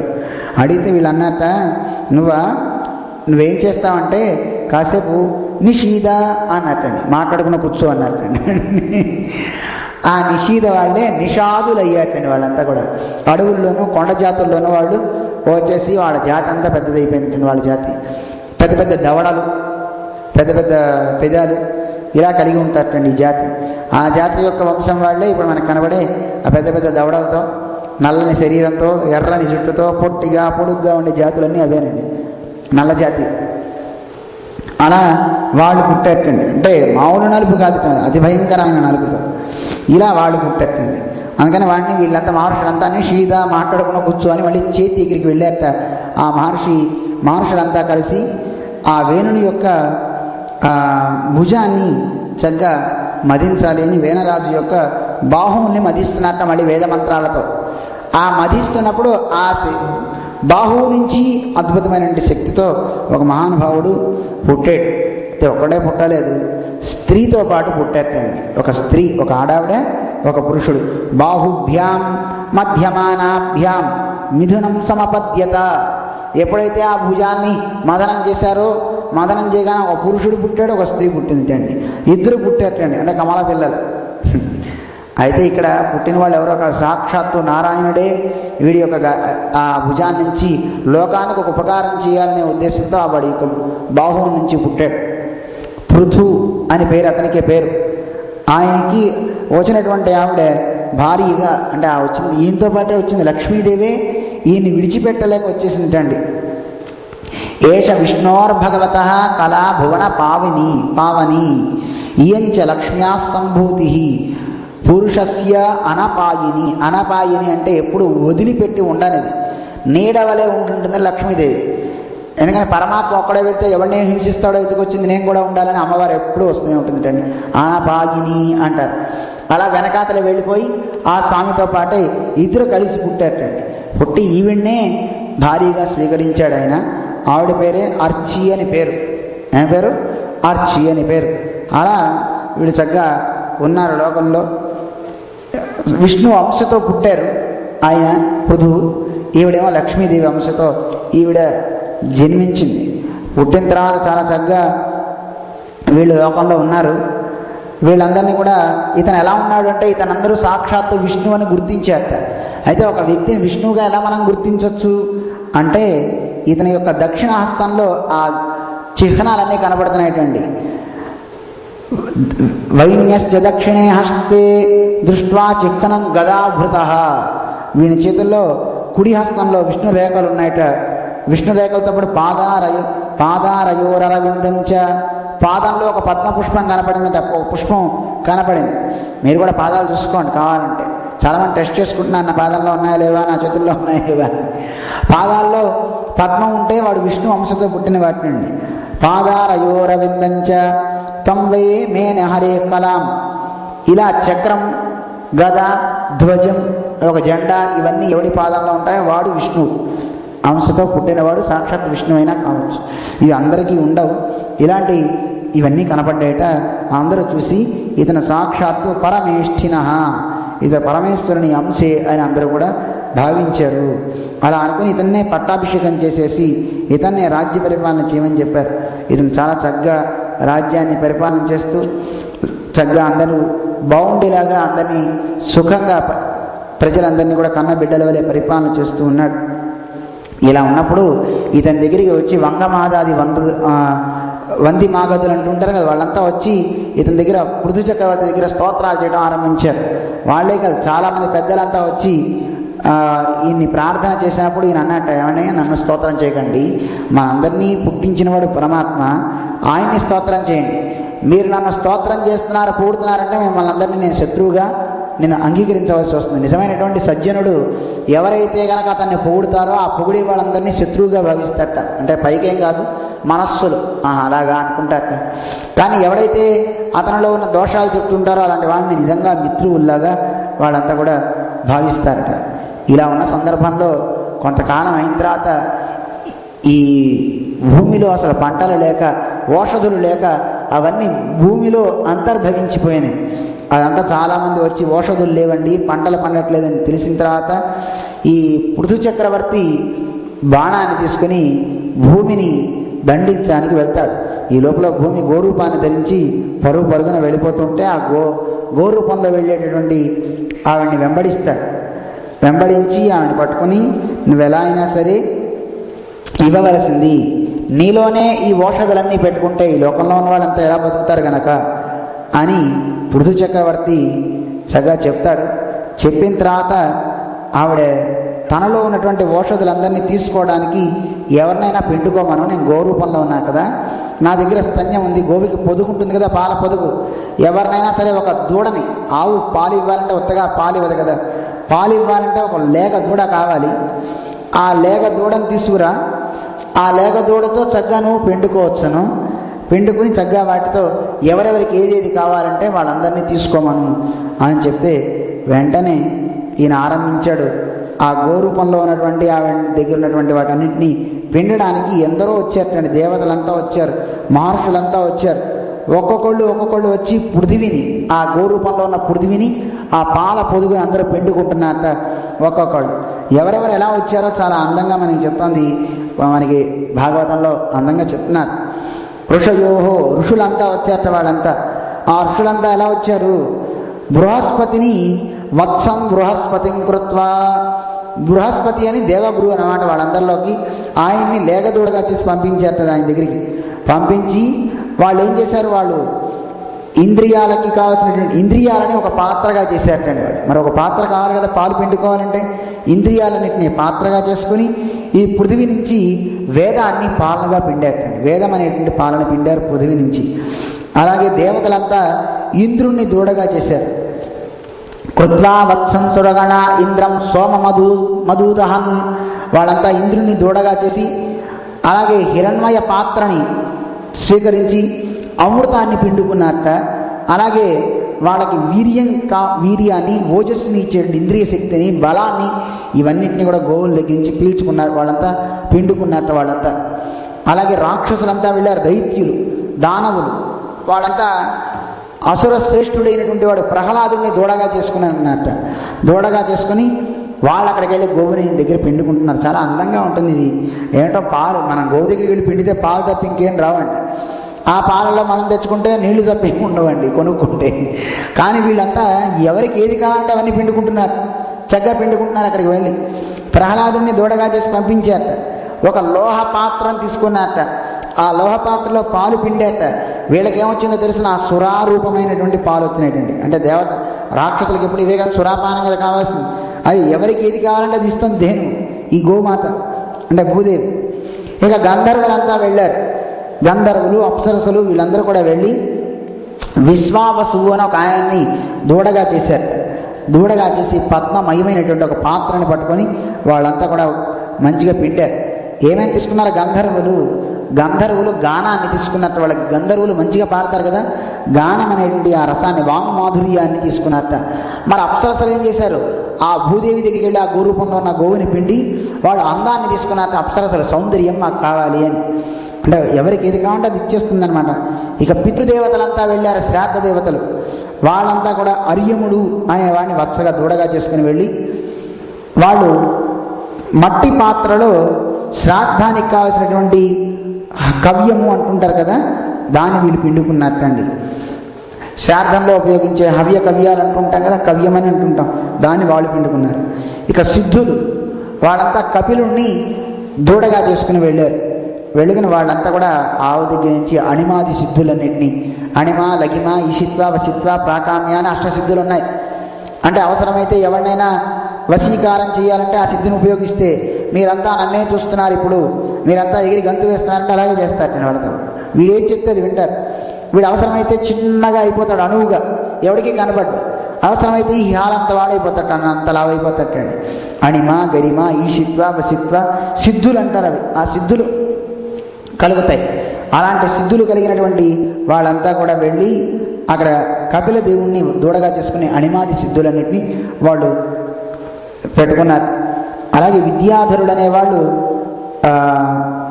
ఆకాశ గమనం కావడానికి కావాల్సినటువంటి పాలని వాళ్ళు పిండుకున్నారు. ఇలా ఒక్కొక్కళ్ళు యక్షులు, రాక్షసులు, వీళ్ళంతా పిశాచాలు, వీళ్ళంతా కూడా అక్కడికి వెళ్ళి రుద్రుణ్ణి, శివుణ్ణి దూడగా చేసుకుని వెళ్ళేటండి. ఇవన్నీ కూడా వెళ్ళి అక్కడి నుంచి నరకపాలమును ఒక పాత్రను తీసుకుని నెత్తురుని పిండుకునేటండి. రుధిరం, వాటికి నెత్తురు కావాలి కానీ రాక్షసులకు ఏం కావాలి? ఎవరికి ఏది ఆహారం అవన్నీ ఇచ్చేస్తుంది భూదేవి. వాళ్ళంతా రుధిరాన్ని ఇచ్చిందటండి, పాలుగా ఇచ్చిందట భూమాత. ఇలా ఒక్కొక్కళ్ళు ఎవరికి ఏది కావాలో వాళ్ళందరూ వచ్చి పిండుకున్నారు. అలా పిండుకున్న తర్వాత ఆ భూమిని సమతలం చేశాడు ఇతను.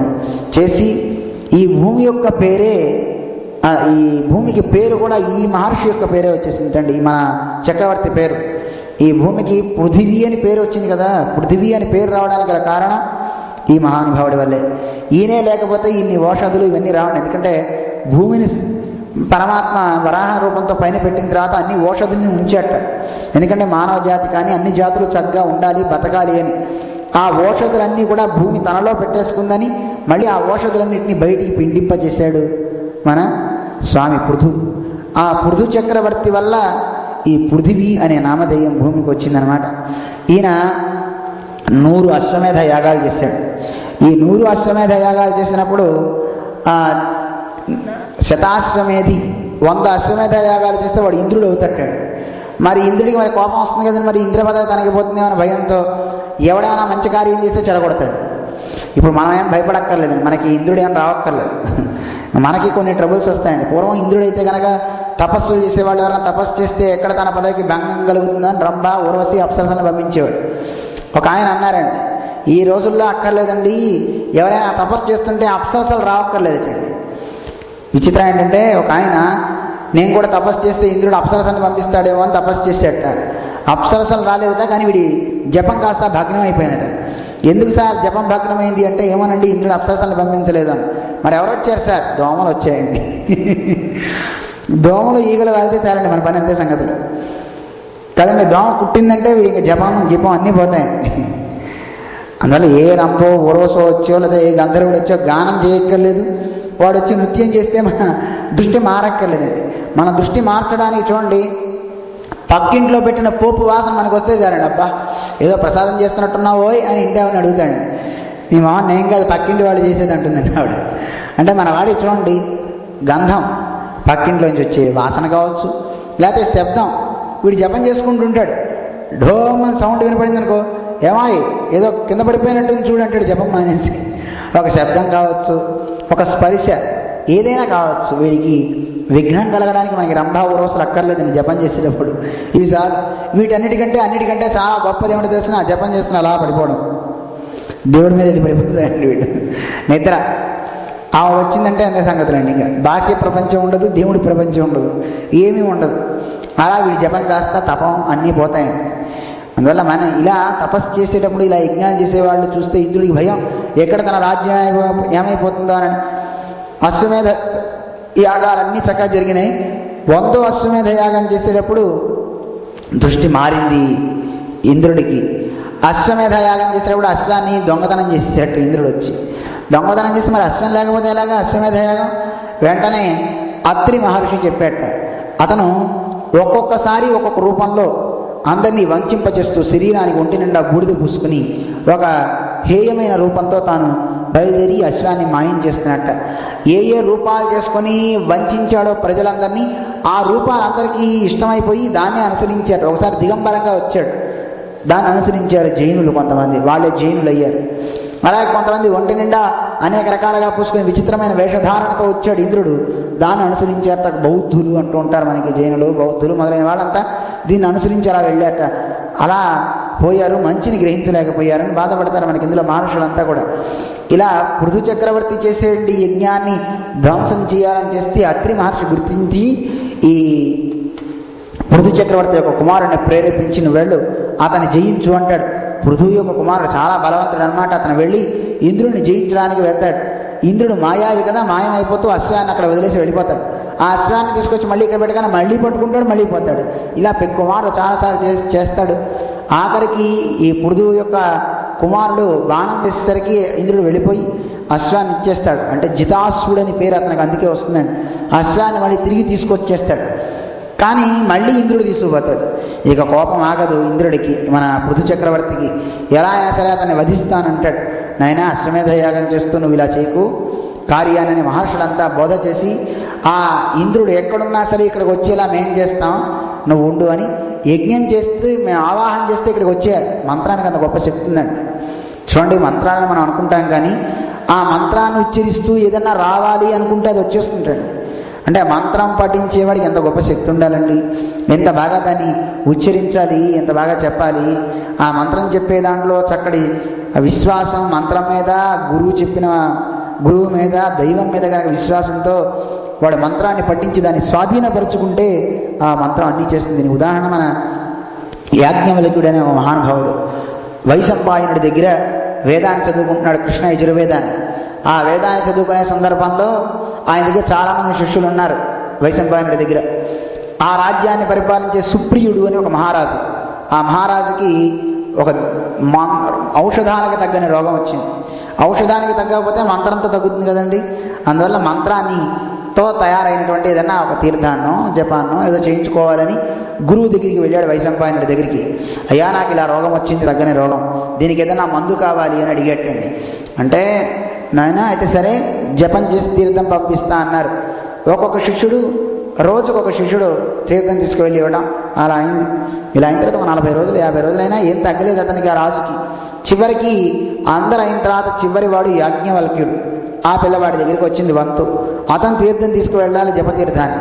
ఆ జపతీర్థాన్ని ఇతను తీసుకుని వెళ్ళే సమయంలో గురువుగారు వెళ్ళమని చెప్పినప్పుడు ఇతను అన్నట్టు, గురువుగారు నేను వెళ్తా, మీరు చెప్పిన మాటను ఎప్పుడు దాటను, కానీ రాజు గనక మంత్రాన్ని కానీ లేదు ఆ దైవాన్ని కానీ మిమ్మల్ని కానీ విశ్వసించకపోతే నన్ను మళ్ళీ పంపకండి, నేను వెళ్ళను అని అడిగట్టండి.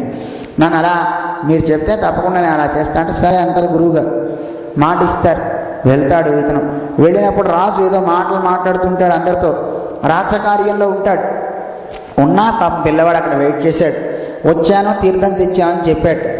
చెప్తే లక్ష్యం లేక రాజు తెచ్చావా అక్కడ పెట్టు, రోజు తాగుతున్నా ప్రయోజనం లేదో పాడలేదు, తెచ్చారు అక్కడ పెట్టు అన్నట్టు. అంటే ఒక హేయ భావంతో తక్కువ భావంతో అక్కడ పెట్టేళ్ళు అన్నట్టు. చూడండి, రోజు తీర్థం తెమ్మని ఇంటికి తెప్పించుకునే వాళ్ళు చాలామంది ఉంటారండి. అలా తెచ్చిన దాంట్లో హేయ భావం అక్కడ పెట్టు అని అంటే అది చాలా ప్రమాదం. అందుకే మనమే ఇక్కడ వచ్చి తీసుకోవాలి తప్ప తీర్థం ఇంటికి రాకూడదు. నువ్వు తీసుకెళ్ళి ఇంటికి తీసుకువెళ్ళినప్పుడు కూడా వాళ్ళకి తక్కువ భావం కలిగిందంటే అది వాళ్ళకి అనర్థం, అది మంచిది కాదు. అలా ఎప్పుడైతే కనుక అలా ఆ రాజు అన్నాడో బాధ కలిగింది.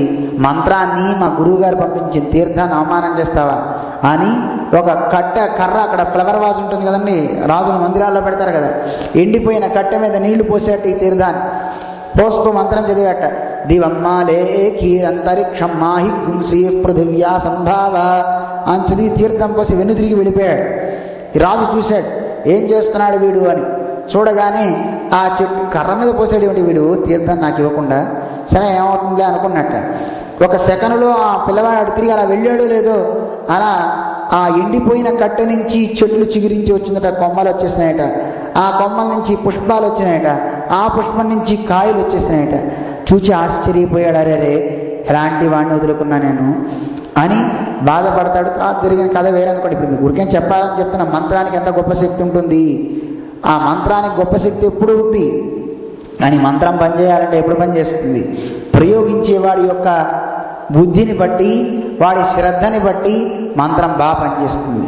వాడి యొక్క విశ్వాసాన్ని బట్టి మంత్రం బాగా పనిచేస్తుంది. అందుకే మంత్రం చదివేది దాని మీద విశ్వాసం ఉండాలి, ప్రేమ ఉండాలి. అది లేకపోతే ఆ మంత్రం పనిచేయదు, వాడికి ఎందుకో పనిచేయదు. అందువల్ల మంత్రాన్ని చక్కగా ప్రయోగించాలి. కొంతమంది చూడండి, అయోగ్యులైన వాడు కనుక మంత్రాన్ని తీసుకుంటే ఆ మంత్రం వాడికి యోగ్యతని కలగ చేయదు. ఎందుకంటే వాడికి నిష్ఠ లేదు. నిష్ఠ లేని వాడికి నిష్ఠ తిష్ట రెండు లేకపోతే ఆ మంత్రం కూడా కుదరదు. బాగా చూడండి, నీరు పడితే పంట పొలాలన్నీ బాగా పండుతాయి. అదే నీరు బాగా కాలే పెనం మీద ఒక చుక్క పడింది అనుకోండి, ఏమవుతుంది? ఆవిరి అయిపోతుంది.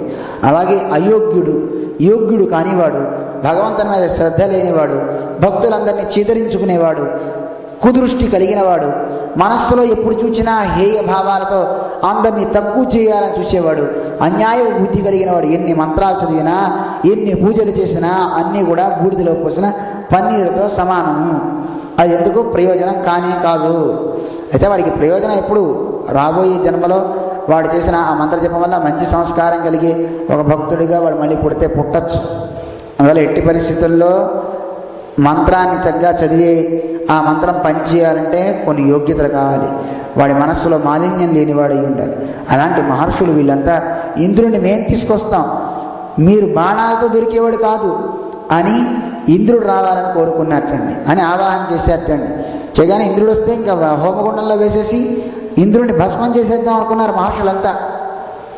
ఈ యాగ కార్యక్రమానికి ధ్వంసం చేస్తే మహర్షులకి, మహానుభావులైన పెద్దలకు ఎవరిని ఉపేక్షించరండి తప్పు చేస్తే. వెంటనే విష్ణు అక్కడ ప్రత్యక్షమై, నాయన ఇది వద్దు, ఇలా వద్దు, వైరం వద్దు అని విష్ణుమూర్తి ప్రత్యక్షమై ఆ అశ్వాన్ని ఇంద్రుడి చేత ఇప్పించేసి ఇంద్రుడితో సహవాసం చేయించి ఫ్రెండ్షిప్ చేయిస్తారు. అలాగా ఇతను 100వ అశ్వమేధ యాగాన్ని కూడా చక్కగా చేస్తాడు. ఇంద్రుడి మీద ఉండే వైరాన్ని తొలగించుకుంటాడు ఇతను. పృథు చక్రవర్తి చక్కగా పరిపాలన చేస్తూ అందరికీ కూడా చాలా చాలా మంచి మంచి ప్రబోధాలను చేస్తాడు మహారాజు. లోకంలో రాజుగా ఉండేవాడు ప్రజలకి మంచిని ఉపదేశించేవాడు అయి ఉండాలి. మంచిని ఉపదేశిస్తే ప్రజలంతా చక్కగా భావిస్తారు. దాన్ని చక్కగా భావించి ప్రతివాడు కూడా దాన్ని ఆశ్రయిస్తాడు. ఆయన చెప్తాడు, నాయనా మీరంతా లోకంలో బాగుపడాలంటే మీ అందరికీ ఒక విషయం చెప్తా వినండి. మీరంతా బాగుపడడానికి నేను మంచి ఉపాయాన్ని చెప్తానని పృథు చక్రవర్తి ప్రజలకు ఉపదేశం చేస్తున్నాడు. ఏమని? యద్బ్రహ్మ నిత్యం విరజం సనాతనం శ్రద్ధా తపో మంగళ మౌన సంయమై సమాధినా బిభ్రతి హార్ద దృష్టయే యత్రేదమాదర్శ ఇవావ భాసతే. మీకు అద్భుతమైన విషయాన్ని చెప్తా వినండి. లోకంలో పరమాత్మ మనకి తెలియాలి అంటే ఒక వస్తువు మనకు కనబడడానికి చూడండి, ఒక అర్థం ఎలా అయితే కనుక వస్తువు సందర్శన అంటే మన ముఖం మనం చూసుకోవడానికి ఎలా మనకు ఉపయోగపడుతుందో అర్థం, అలాగే పరమాత్మ స్వరూపాన్ని మనకి చూపించే దర్పణం వేదం. వేదం అనే అద్దం దగ్గర నిలబడితే మనకి ఆ అద్దంలో పరమాత్మ యొక్క స్వరూపాన్ని చూపిస్తుంది, మన స్వరూపాన్ని మనకి చూపిస్తుంది. నువ్వు ఎలా ఉండాలి, ఇదిగో ఇలా ఉండు. పరమాత్మ ఎలా ఉంటాడు, ఇదిగో ఇలా. ఆయన పొందాలంటే ఉపాయం ఏమిటి, ఇదిగో ఇలా అని ఉపాయాన్ని చెప్తుంది. దాంతోపాటు ఫలస్వరూపుడైన పరమాత్మ గురించి చెప్తుంది. నీకుండే పరమాత్మను పొందడానికి ఉండే అడ్డులు ఏవైతే ఉన్నాయో వాటిని తొలగించుకునే ఉపాయం చెప్తుంది వేదం. అందువల్ల వేదం మనకు ఒక అర్థం. దాని యొక్క తాత్పర్యాలను చక్కగా తెలుసుకుని వేదాల యొక్క భావాన్ని మనస్సులో పెట్టుకుని నిత్యము పరమాత్మ గురించి ఆలోచించే తపస్సంపన్నులైనటువంటి పెద్దలు ఎవరైతే ఉన్నారో అలాంటి ఆ పెద్దల యందు నాకు నిష్ట ఉంది. ఆ పెద్దలతో నేను ఎప్పుడు చర్చిస్తాను. తర్కించడం కాదండి. కొంతమంది తర్కిస్తూ ఉంటారు, ఇది ఎందుకు అవుతుందండి, ఇది ఇలా ఎందుకు కాదండి అని వాదన చేస్తారు. వాదన కాదు, అలాంటి వాళ్ళతో చర్చించి భగవంతుడి గురించి నేను తెలుసుకుంటా. ఆ రహస్యాలన్నింటినీ నాకు అలా తెలుసుకోవటం ఒకటే కాదు, తేషామహం పాద సరోజ రేణు వారి యొక్క పాద రజస్సు ఏదైతే ఉందో ఆ రజస్సుని నేను చగ్గాను. వహేయాధి కిరీటమాయు నా శిరస్సు మీద నేను వేసుకుంటాను అన్నట. ఇయం నిత్యదా విభ్రత ఆసు పాపం నశ్యత్యమం సర్వగుణా భజంతి. నేను ఎప్పుడు కూడా అలాంటి మహనీయుల యొక్క పాద రజస్సుని నా శిరస్సు మీద ధరిస్తాను. నిజమైన మకుటం నాకేమిటో తెలిసిన కిరీటం, నేను పెట్టుకునే కిరీటం నాకు నిజమైన కిరీటం కాదు. నిజమైన కిరీటం పెద్దల యొక్క పాద రజస్సు ఏదైతే ఉందో ఆ పాద రజస్సుని నేను స్వీకరిస్తాను. అందుకే మనం చూడండి, దేవుడి గుడికి వచ్చి శిరస్సును ఉంచి నమస్కారం చేస్తాం. పాద రజస్సుని తీసుకోవడం అంటే ఎలా తీసుకుంటామండి? పాదాలను తీసుకుని ఉన్న మట్టి తీసుకోవడం అని కాదు అర్థం. పెద్దలు ఉన్నప్పుడు మనం శిరస్సు ఉంచి భూమికి నమస్కారం చేస్తాం కదండి. నమస్కారం చేసినప్పుడు భూమి మీద ఉన్న పరాగాలు ఏవైతే ఉన్నాయో అవి తలకు అంటాడటండి. అవి అంటితే అంతకాలం బ్రహ్మలోకంలో వాడు విష్ణులోకంలో ఉంటాడని మనకి ప్రతీత ఒకటి చెప్తుంటారు. అయితే సరే అండి, రేపటి నుంచి ఇంత మట్టి తెచ్చుకొని అక్కడ వేసేసుకొని అక్కడ టక్కుని నమస్కారం చేసేసుకుంటాను అంటే కాదు. స్వప్రయత్నంతో మనకి ఏదో అక్కడ ఉండాలి ఇక్కడ ఉండాలని కాదు, పెద్దల మీద గౌరవ భావంతో దేవుని దగ్గర గురువు దగ్గర మనం వందనం చేసేది. అందుకే శిరస్సును ఉంచుతాం. ఉంచినప్పుడు ఈ జుట్టు కంటు ఇక్కడ తల కంటితే కంటే పరాగాలు మట్టి అంటుంది కదా, దానివల్ల మనకి పరాగం అంటే మట్టే కాదు, ఏదో ఒక అక్కడ ఉండే ధూళి. ఆ పెద్దల దగ్గర ఆ అనుగ్రహం అనే రేణు అంటారు, అది శిరస్సును వేసుకుంటా నేను. అలాంటి శిరస్సును అవి పడడం వల్ల నా పాపాలు ఏవైతే ఉన్నాయో అవన్నీ కూడా ఆసు పాపం నశ్యతి, అవన్నీ కూడా నశించిపోతాయి అన్నాడు. అందువల్ల మీకు చెప్తున్నాను, అలాంటి పెద్దలైనటువంటి వారి యొక్క మానవుల యొక్క దృష్టి, వారి యొక్క అనుగ్రహ విశేషం మనందరినీ మారుస్తుంది, బాగుపరుస్తుంది అని వాళ్ళందరికీ ఉపదేశం చేస్తాడు. మైత్రేయుడు చెప్తాడు, చూడవయ్యా ఎంత గొప్ప మాట చెప్తున్నాడో. నిజంగా ఇలాంటి ఒక భక్తుడు, ఆ భక్తుని యొక్క అనుగ్రహం మనకు కలిగితే మనం ఎంత గొప్పవాళ్ళం అవుతాం కదా. హిరణ్యకశిపుశ్చాపి భగవన్ నిందయా తమః. భగవంతుణ్ణి ఆ భగవద్భక్తుని నిందించాడు హిరణ్యకశిపుడు.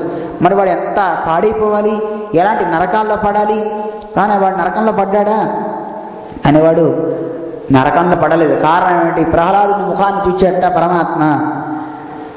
అలాంటి వాడి మొహాన్ని చూసి వీడిని పాపం ఎందుకులే పారేయడం వీడిని అని ప్రహ్లాదుని చూచి వాడిని అనుగ్రహించేట పరమాత్మ హిరణ్యకశిపుణ్ణి. అలాగే ఈ పృథు చక్రవర్తి ఇతనిలో ఉన్నటువంటి గొప్ప భక్తి ఏదైతే ఉందో భగవంతుని మీద భక్తుల మీద ఉన్న భక్తి వల్ల ఈ పృథు చక్రవర్తి తండ్రి ఎవరి నుంచి వచ్చాడు? వేణుడి నుంచి కదా వచ్చింది. వేణుడు ఎంతమందిని చంపేశాడు అని మనం చెప్పుకున్నాం కదా. ఆ వేణ మహారాజు కూడా తరించాడండి ఈ పృథు చక్రవర్తి వల్ల. అంటే హిరణ్యకశిపుడు ఎలా అయితే కనుక ప్రహ్లాదుడి వల్ల తరించాడో ఈ మహనీయుడి వల్ల ఇతని వంశం వేణ మహారాజు కూడా తరించాడు. అందుకే వంశంలో ఒక్కడన్నా సరే ఒక విష్ణు భక్తుడు పుట్టడం చాలా చాలా మంచిది అంటారు. ఒక్క విష్ణు భక్తుడు ఉంటే చాలు, ఆ వంశాలన్నీ తరిస్తాయి. మనం చెప్పుకుంటున్నాం, మనం రోజు ఒకసారి చెప్పుకున్నా మంచిది. ఆ స్ఫోటయంతి పితరః ప్రనృత్యంతి పితామహాః. పై లోకాల్లో ఉన్నటువంటి పితృదేవత అంతా నృత్యం చేస్తారు, మా ఇంట్లో ఒక విష్ణు భక్తుడు పుట్టాడండి అని. అందుకే విష్ణు సహస్రనామం చదవండి. విష్ణు సహస్రనామం చదివితే అది మిమ్మల్ని రక్షించడం కాదు, రాబోయే మీ తరాన్ని రక్షిస్తుంది. ఇదివరకు మీ పోయినటువంటి తరాల వాళ్ళు ఎవరైనా కనుక తప్పు చేయని మానవుడు ఉండడు కదా, అలాంటి మానవుడు కనుక ఏ లోకంలో పడతాడో ఆ లోకాల నుంచి వాళ్ళందరూ బయట పడతారట, ఉత్తమ గతికి వాళ్ళు వెళ్తారట. అందుకే విష్ణువు గురించి చింతన, పరమాత్మ అయినటువంటి ఆ నారాయణ గురించి భావన కావాలి. చాలా సింపుల్ మనకి చెప్తున్నారు. మీరు లేచేటప్పుడైనా, కూర్చునేటప్పుడైనా, తినేటప్పుడైనా, తాగేటప్పుడైనా ఒక్కసారి నారాయణ అనుకోవాలి. అనుకోవచ్చా, అనుకోకూడదు. అందుకే మన జీర్స్వారు మన అందరికీ నరాల్లో జీర్ణించకపోవాలని జై శ్రీమన్నారాయణ చెప్పారు. ఎంత హాయిగా ఉంటుందండి. ఎవరిని అడ్డొస్తే అయ్యా జై శ్రీమన్నారాయణ అడ్డు తప్పుకోండి, జై శ్రీమన్నారాయణ తప్ప అడ్డు తప్పుకోండి అని ఉండడండి. ఈ సౌండ్ రాగానే జై శ్రీమన్నారాయణ అంటున్నాడు ఏమిటా అని చూసుకుని ఓహో తప్పుకోవాలా ఇలా అంటున్నాడు కదా అని పక్క తప్పుకుంటాడు. జై శ్రీమన్నారాయణ అంటూ వాడు నామాన్ని అన్నవాడు విన్నవాడు ఇద్దరు తరిస్తారు కదా. అందుకే భగవన్ నామాన్ని చక్కగా చెప్పండి. జై శ్రీమన్నారాయణనో, హరినామమో, గోవిందనామమో సతతం కీర్తన చేయండి, తరిస్తారు అని మనకి పెద్దలు ఉపదేశిస్తారు. అందువల్ల నిరంతరం భగవంతుని యొక్క, అందుకే మన స్వామి చెప్తుంటారు, ఎప్పుడు నిద్రపోయేటప్పుడు ఒకసారి హరిస్మరణ చేస్తూ, అంటే పడుకునే ముందు వరకు ఎన్నో చేస్తాం మనం, ఒకసారి పడుకునేటప్పుడు రామస్కందం హనుమంతం అని మనం రోజు చదువుకుంటూ ఉంటాం కదండి. అలా చదువుకునే ఒక శ్లోకాన్నైనా లేదా ఒక భాగవతోత్తముడి యొక్క ముఖాన్ని చూస్తూ పడుకున్నా చాలండి. ఆ నిద్రంతా తపస్సు చేసిన ఫలం మనకి కలుగుతుంది. ఒకసారి కృష్ణ అనుకుని పడుకుంటే చాలు. మళ్ళీ పొద్దున్న లేచే వరకు కృష్ణనామ స్మరణ చేసినట్టు మళ్ళీ పొద్దున్న లేచేటప్పుడు కూడా ఒకసారి కృష్ణ అంటూ లేస్తే చాలు. లేదు అలాంటి మహానుభావులైన భక్తులను ఒకసారి చూస్తే చాలు. మనం చేయక్కర్లా, భక్తులను చూస్తున్నా చాలు. మా భాగవతాచార్య వారిని చూస్తే చాలండి. మరి నిజమండి. మీరు ఎన్నింటికి పడుకోనండి, ఆయన 4 గంటలు లేచిపోతారండి. 4 గంటలు లేచేసి హరి హారతి పాప అని దుష్ట చిత్తైరపి స్మృత అంటూ వెళ్తుంటాడు స్నానాన్ని. మరి ఎవడో మహర్షి ఏదో కొంత సమయం ఉండి మళ్ళీ పుట్టాడు అనిపిస్తుంటుంది మా భాగవతాచార్య గారిని చూస్తుంటే. అలాగా ఆ నిష్ఠ, ఆ బుద్ధి అవి కలగాలి.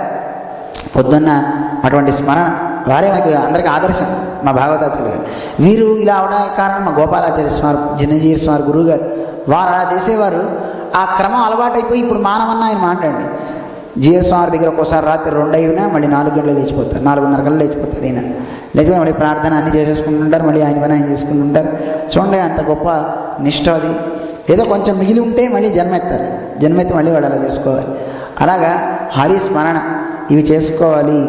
ఇవన్నీ ఉపదేశం చక్కగా చేశాడు ఈయన. చేసి ఆ ఉపదేశం అయిన తర్వాత ఒక మాట చెప్పాడు. ఈయనకి తత్వాన్ని ఉపదేశించారట మహర్షులంతా కలిసి. అంటే సనక సనందనాది ఋషులు ఇతని తత్వాన్ని చెప్పి విష్ణు భక్తి చాలా గొప్పదని, ఆ విష్ణు భక్తి గురించి కావాల్సినటువంటి విశేషాలన్నీ, అంటే భగవంతుని యొక్క విశేషాలన్నింటినీ కూడా, ఆయన యొక్క ఆదేశాన్ని మొత్తాన్ని కూడా సనత్ కుమారులు ఇతనికి కావాల్సినటువంటి తత్వజ్ఞానాన్ని కలిగిస్తారు. ఎప్పుడైనా సరే ఆచార్యులు చేసే పని ఏమిటి అంటే మనందరికీ తత్వజ్ఞానాన్ని ప్రచోదన కలిగిస్తారు.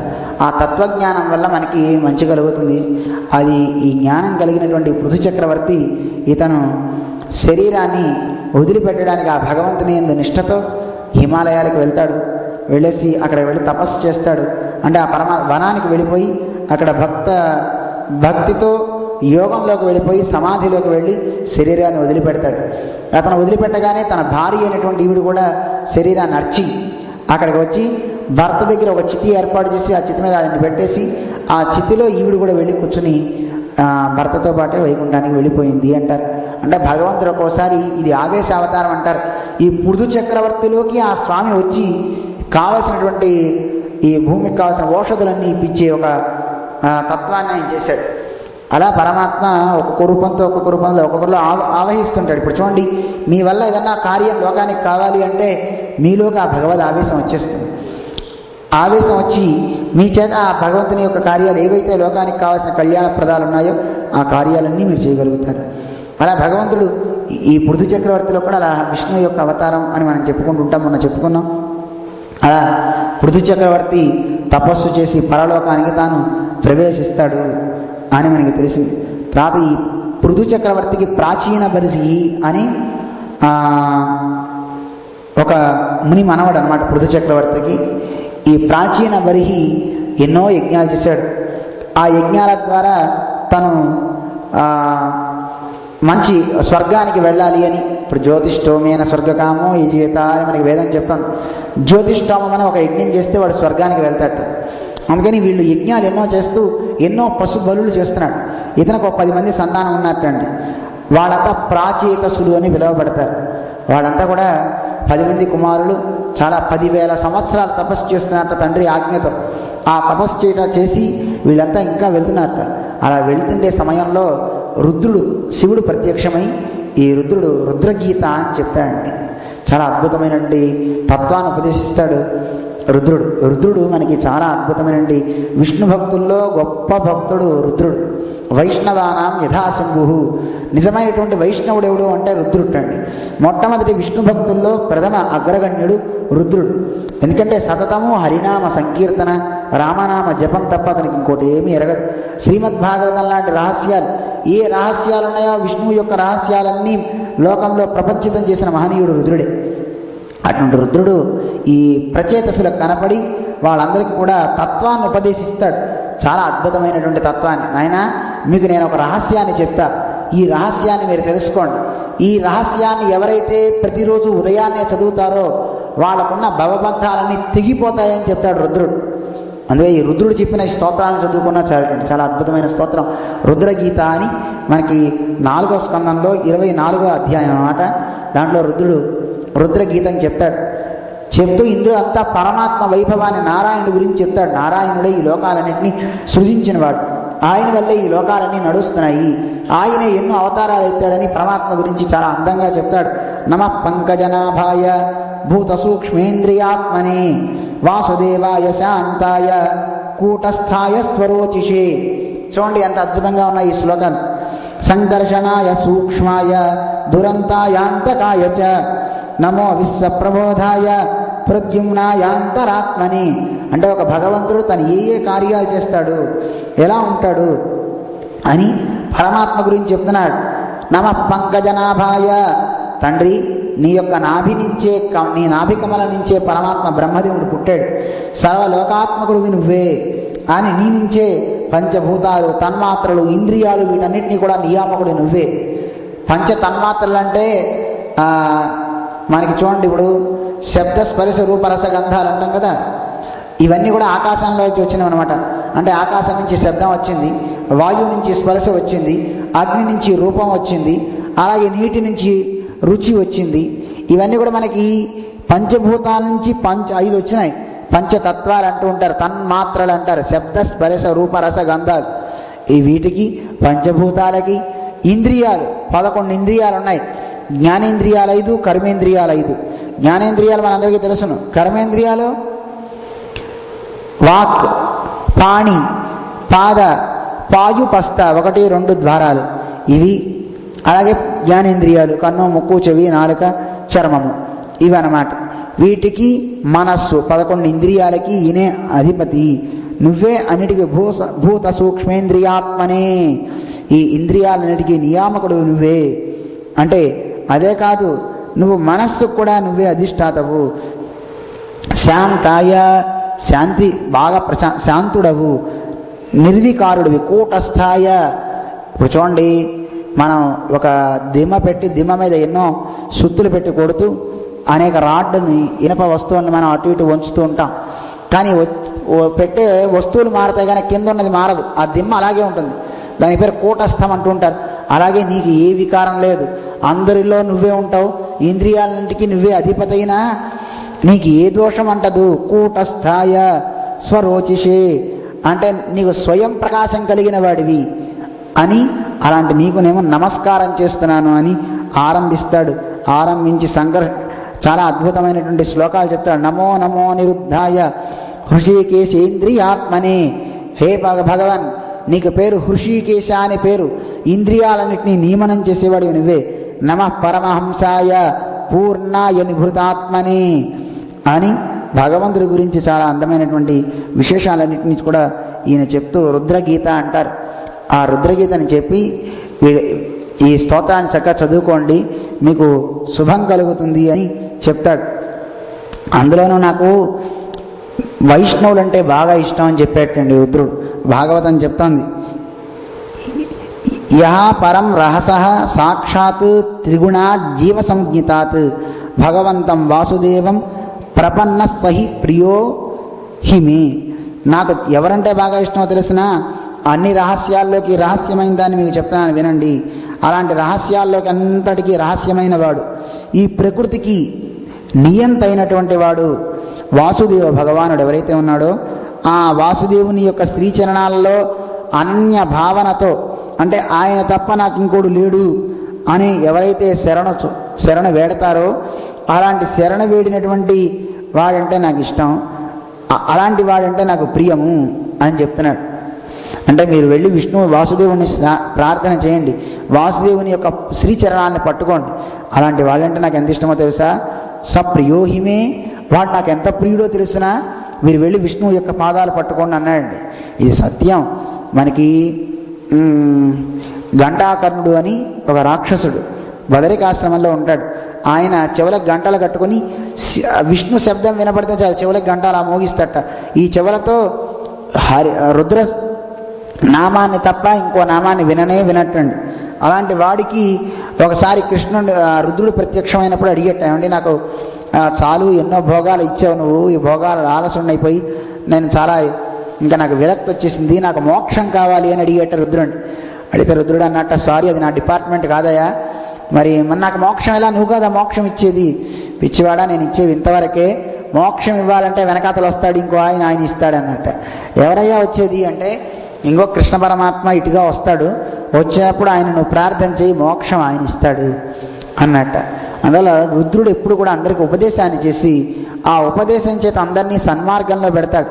అందుకే రుద్రుడిని ఆరాధించిన వాడికి జ్ఞానాన్ని ఇస్తాట. ఆరోగ్యం భాస్కరాదిచ్చేత్, సూర్యుడిని ఆరాధిస్తే ఆరోగ్యం ఇస్తాట. జ్ఞానమన్విచ్చేత్ ఈశ్వర, ఈశ్వరా జ్ఞానమన్విచ్చేత్, రుద్రుడిని ఆరాధిస్తే జ్ఞానాన్ని ఇస్తాట రుద్రుడు. మోక్షం ఇచ్చేత్ జనార్దనాత్, మోక్షాన్ని జనార్దనుడు ఇస్తాడు. మోక్షం అందరూ ఇవ్వలేరండి. శ్రియమిచ్చేత్ హుతాశనాత్, అగ్ని ఉపాసన చేస్తే అగ్ని ధనాన్ని ఇస్తాట. కానీ ధనాన్ని ఎవరైనా ఇవ్వగలుగుతారు. సూర్యుడిని ఆరాధిస్తే ధనాన్ని ఇవ్వలేదండి, ఎవరికి ఇచ్చాడు? సత్రాజిత్తుకి ఇవ్వలేదు. రోజుకి 8 బారుల బంగారాన్ని ఇచ్చే ఒక సమంతక మణిని ఇవ్వల. మన అమెరికాలోనే ఉంది కదా, వర్జీనియాలో ఉందని చెప్పారు ఆ డైమండ్. చూడలేదా మీరు ఎవరు? సమంతక మణి ఉందటండి, హోప్ డైమండ్ అంట. హోప్ డైమండా? హోప్, ఆశ పెట్టే డైమండ్, ఆశని కలిగించేది. అలాంటి డైమండ్ ఉందండి ఇప్పటికీ. అదైతే అందరూ కోసేసుకొని చిన్నది ఉందండి. మరి మేము చూడలేదు, మనం వెళ్దాం అనుకున్నాం, కుదరలేదు. అందువల్ల చూడండి, సూర్యుడిని ఆరాధిస్తే మరి ధనాన్ని ఇవ్వలే, సూర్యుడిని ఆరాధిస్తే జ్ఞానాన్ని ఇవ్వలేదా? హనుమంతుడికి నవ వ్యాకరణాలు చెప్పింది ఎవరు? సూర్యుడే కదా. అందరూ ఇవ్వగలుగుతారు, కానీ ప్రత్యేకంగా ఒక్కొక్కరికి ఒక్కొక్క స్పెషల్. ఆరోగ్యాన్ని సూర్యుడు స్పెషల్ అండి, ఆయన బాగా ఇస్తాడు. ఈశ్వరుడు జ్ఞానాన్ని ఇస్తాడు, కానీ అన్నీ ఇవ్వగలిగేవాడు ఎవరు? నారాయణుడు. మోక్షాన్ని ఎవరు ఇవ్వలేరు, మోక్షంతో పాటు అన్నీ ఇవ్వగలుగుతాడండి ఈయన కదండి. అటువంటి గొప్పవాడు స్వామి నారాయణుడయ్యా. అట్లాంటి నారాయణుడి యందు ఎవరికైతే కనుక మంచి నిష్ట ఉంటుందో అలాంటి వాడు నాకు ఇష్టము. అందువల్ల మనకి ఇంకో కొన్ని మాటలు చెప్తున్నాడు. స్వధర్మనిష్ట శతజన్మభిపుమాన్, ఎవడైతే కనుక వాడి యొక్క వర్ణాశ్రమాచారాల్ని అనుసరించి కర్మలు చేస్తాడో అలాంటి నిష్ట కలిగిన వాడు అనేక జన్మల్లో చేసినటువంటి ఆ కార్యం వల్ల వాడు బ్రహ్మలోకాన్ని పొందుతాడు, బ్రహ్మ పదాన్ని వాడు అక్కడ పొందుతాడు. అనంతరం వాడు ఎక్కడికి వస్తాడు? నన్ను పొందుతాడు అని రుద్రుడు చెప్తున్నాడు. అందుకే విష్ణు భక్తుడు అవ్వాలంటే కొన్ని జన్మలు, ఒక 11 జన్మలో 8 జన్మలో రుద్రుడిని ఆరాధిస్తే తప్ప వాడు విష్ణు భక్తుడు కాలేటండి. ఎందుకంటే రుద్రుడు ఇచ్చి ఆ భోగాలన్నీ చూసి ఇక నాకు ఈ భోగాలు వద్దండి బాబోయ్. ఉదాహరణకి చూడండి, ఒక స్వీట్ షాప్లో మిమ్మల్ని పెట్టి రోజు స్వీట్లే మీకు ఉదయం బాలభోగం, రాజభోగం, రాత్రికి అన్నీ అవే పెట్టామనుకోండి, రాక్షస భోగం పెడితే మీరు ఏం చేస్తారు?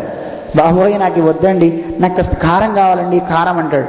కారం బాగా తినేవాడికి నాకు స్వీట్ కావాలంటాడు కదండి. అలా భోగాలన్నీ తినిపించి అందరికీ నాకు ఇంక వద్దు, ఈ సంసార పంకం, ఈ బురద నాకు వద్దు అనుకున్న వాడికి సరే నాయన నువ్వు వెళ్ళని విష్ణువు యొక్క మార్గాన్ని చూపిస్తాట రుద్రుడు. అందువల్ల రుద్రుడు 11 జన్మలు ఆయన్ని ఆరాధించిన ఆ తర్వాత విష్ణువుని ఆరాధించి వాడు మోక్షాన్ని పొందుతాడు అంటారు. అందువల్ల విష్ణు భక్తి కలిగి వాడు విష్ణువుని ఆరాధిస్తున్నాడంటే కారణం ఏమిటి? ఇంతకుముందు మనది అయిపోయింది అనమాట. మళ్ళీ వెనక్కి వెళ్ళి మళ్ళీ ఆరాధించరు, అది కారణం. ఎందుకంటే మళ్ళీ శివుడి దగ్గరికి వెళ్తే మళ్ళీ భోగాలు ఇస్తాడు కనుక, మళ్ళీ భోగాలతో మనకెందుకులే అని ఇంకా ఆయనే పంపించాడు కనుక మనం విష్ణువుని అక్కడ ఆ విష్ణువుని ఆరాధించాలని మనం విష్ణువు యొక్క భక్తిలో ఉండి, ఇందాక ఆయన చెప్పాడు కదా, అనన్య భక్తి కలిగి ఉండాలి, ఇంకోళ్ళ మీద భక్తి పోకూడదుటండి. అలాంటి భక్తి కలిగిన వాడు విష్ణువు యందు ఎవరికైతే అనన్య భక్తి ఉంటుందో అలాంటి వాడంటే నాకు ఇష్టం అని రుద్రుడు చెప్తున్నాడు ఈ మాట.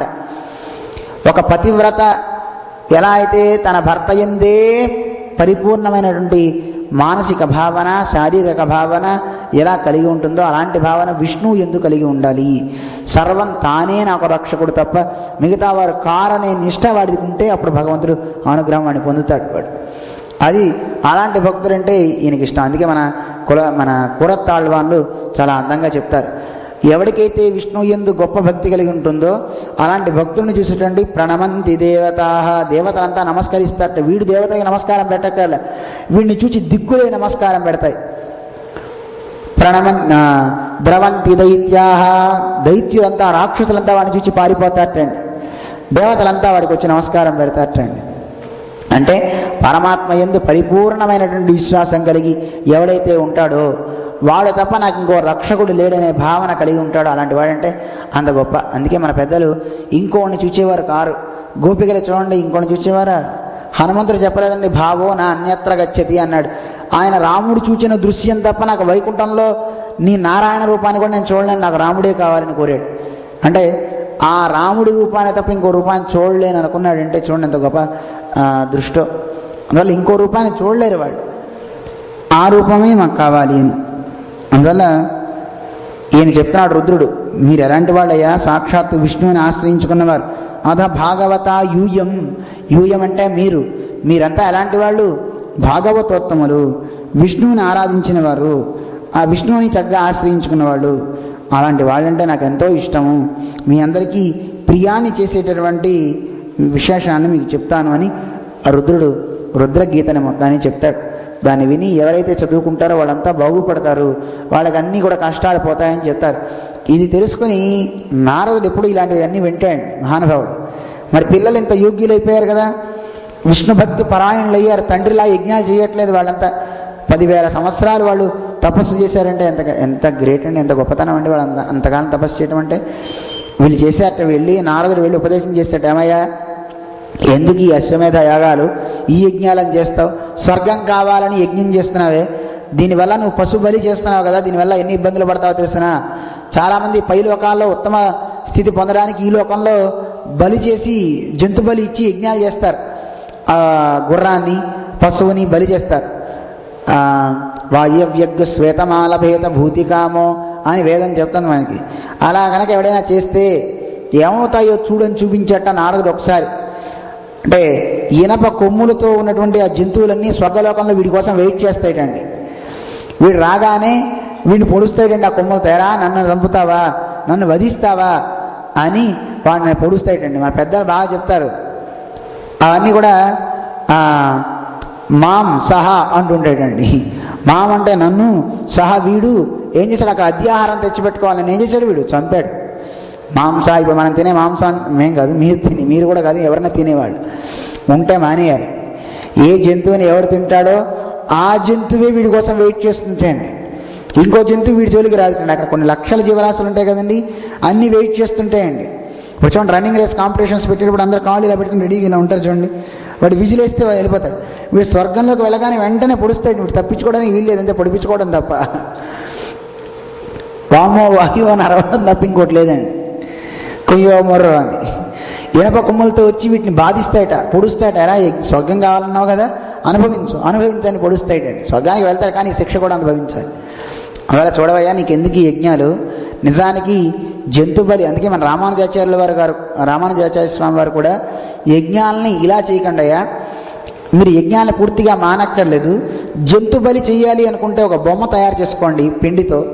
ఆ పిండితో బొమ్మ తయారు చేసుకుని చక్కగా ఆ పిండిలో ఉన్నటువంటి అవయవాలు తీసివేసుకోండి, యజ్ఞంలో చేయండి అని రామానుజు వారు చెప్తారు. అలా అది కూడా అసలు ఆ స్వర్గంలో సుఖాలు మీకు ఎందుకు? చక్కగా స్వర్గానికి వెళ్ళామంటే ఆ పుణ్యం అయిపోతే మళ్ళీ రావాలి కిందకే. క్షీణే పుణ్యే మర్త్యలోకం విశంతి.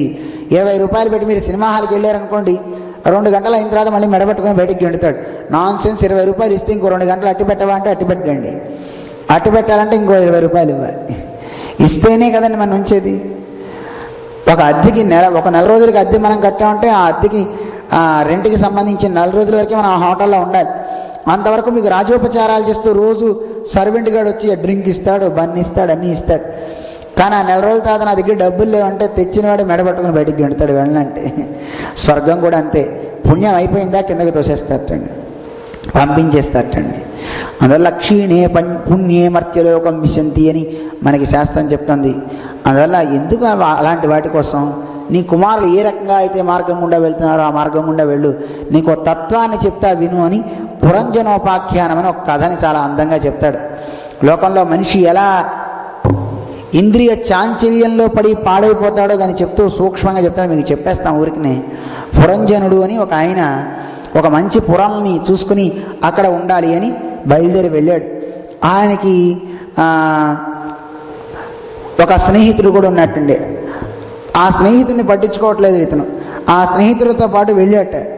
ఆ పురంజనుడు వెళ్ళి అక్కడ హిమాలయాలకు ఉత్తర భాగంలో ఉన్నటువంటి ఒక అందమైనటువంటి ఒక రాజ్యం కనపడిందిటండి.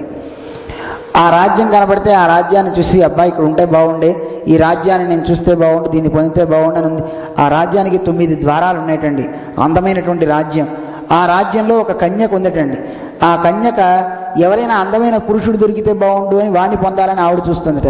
ఆవిడ వెనకాతల చాలా పెద్ద పడక కలిగినటువంటి పాము ఒకటి ఉందటండి. ఆ పాము ఆవిడని సంరక్షిస్తూ వస్తుందటండి. అలాంటి పామును కలిగి ఉన్నటువంటి ఆవిడ వీడిని చూస్తుంది. చూచిన తర్వాత ఇతను అడుగుతాడు, మరి సిగ్గుతో ఆవిడ ఉంది, అలాంటి ఆవిడని పొందడం కోసం వీడే మాట్లాడి నన్ను చక్కగా వివాహం చేసుకోబాలే, నేను నీ దగ్గర ఉంటానని చెప్తాడు. మీకు సూక్ష్మంగా చెప్తాం. చెప్పిన తర్వాత ఆవిడ సరైన అంగీకరిస్తుంది. ఒకటే నీకు షరతు, ఈ రాజ్యంలోకి వచ్చావంటే నువ్వు మళ్ళీ బయటికి వెళ్ళొద్దు, నీకేవి కావాలో అన్నీ నేనే చేసి పెడతా, ఏవి కావాలో అన్నీ నేను ఇస్తా అని చెప్తుంది. నువ్వు ఎక్కడికి వెళ్ళటానికి వీల్లేదు. 9 ద్వారాలు. ఈ ద్వారాల్లో ఎటుకు నుంచి వెళ్తే అటువైపు నాకు కొంతమంది స్నేహితులు ఉంటారట.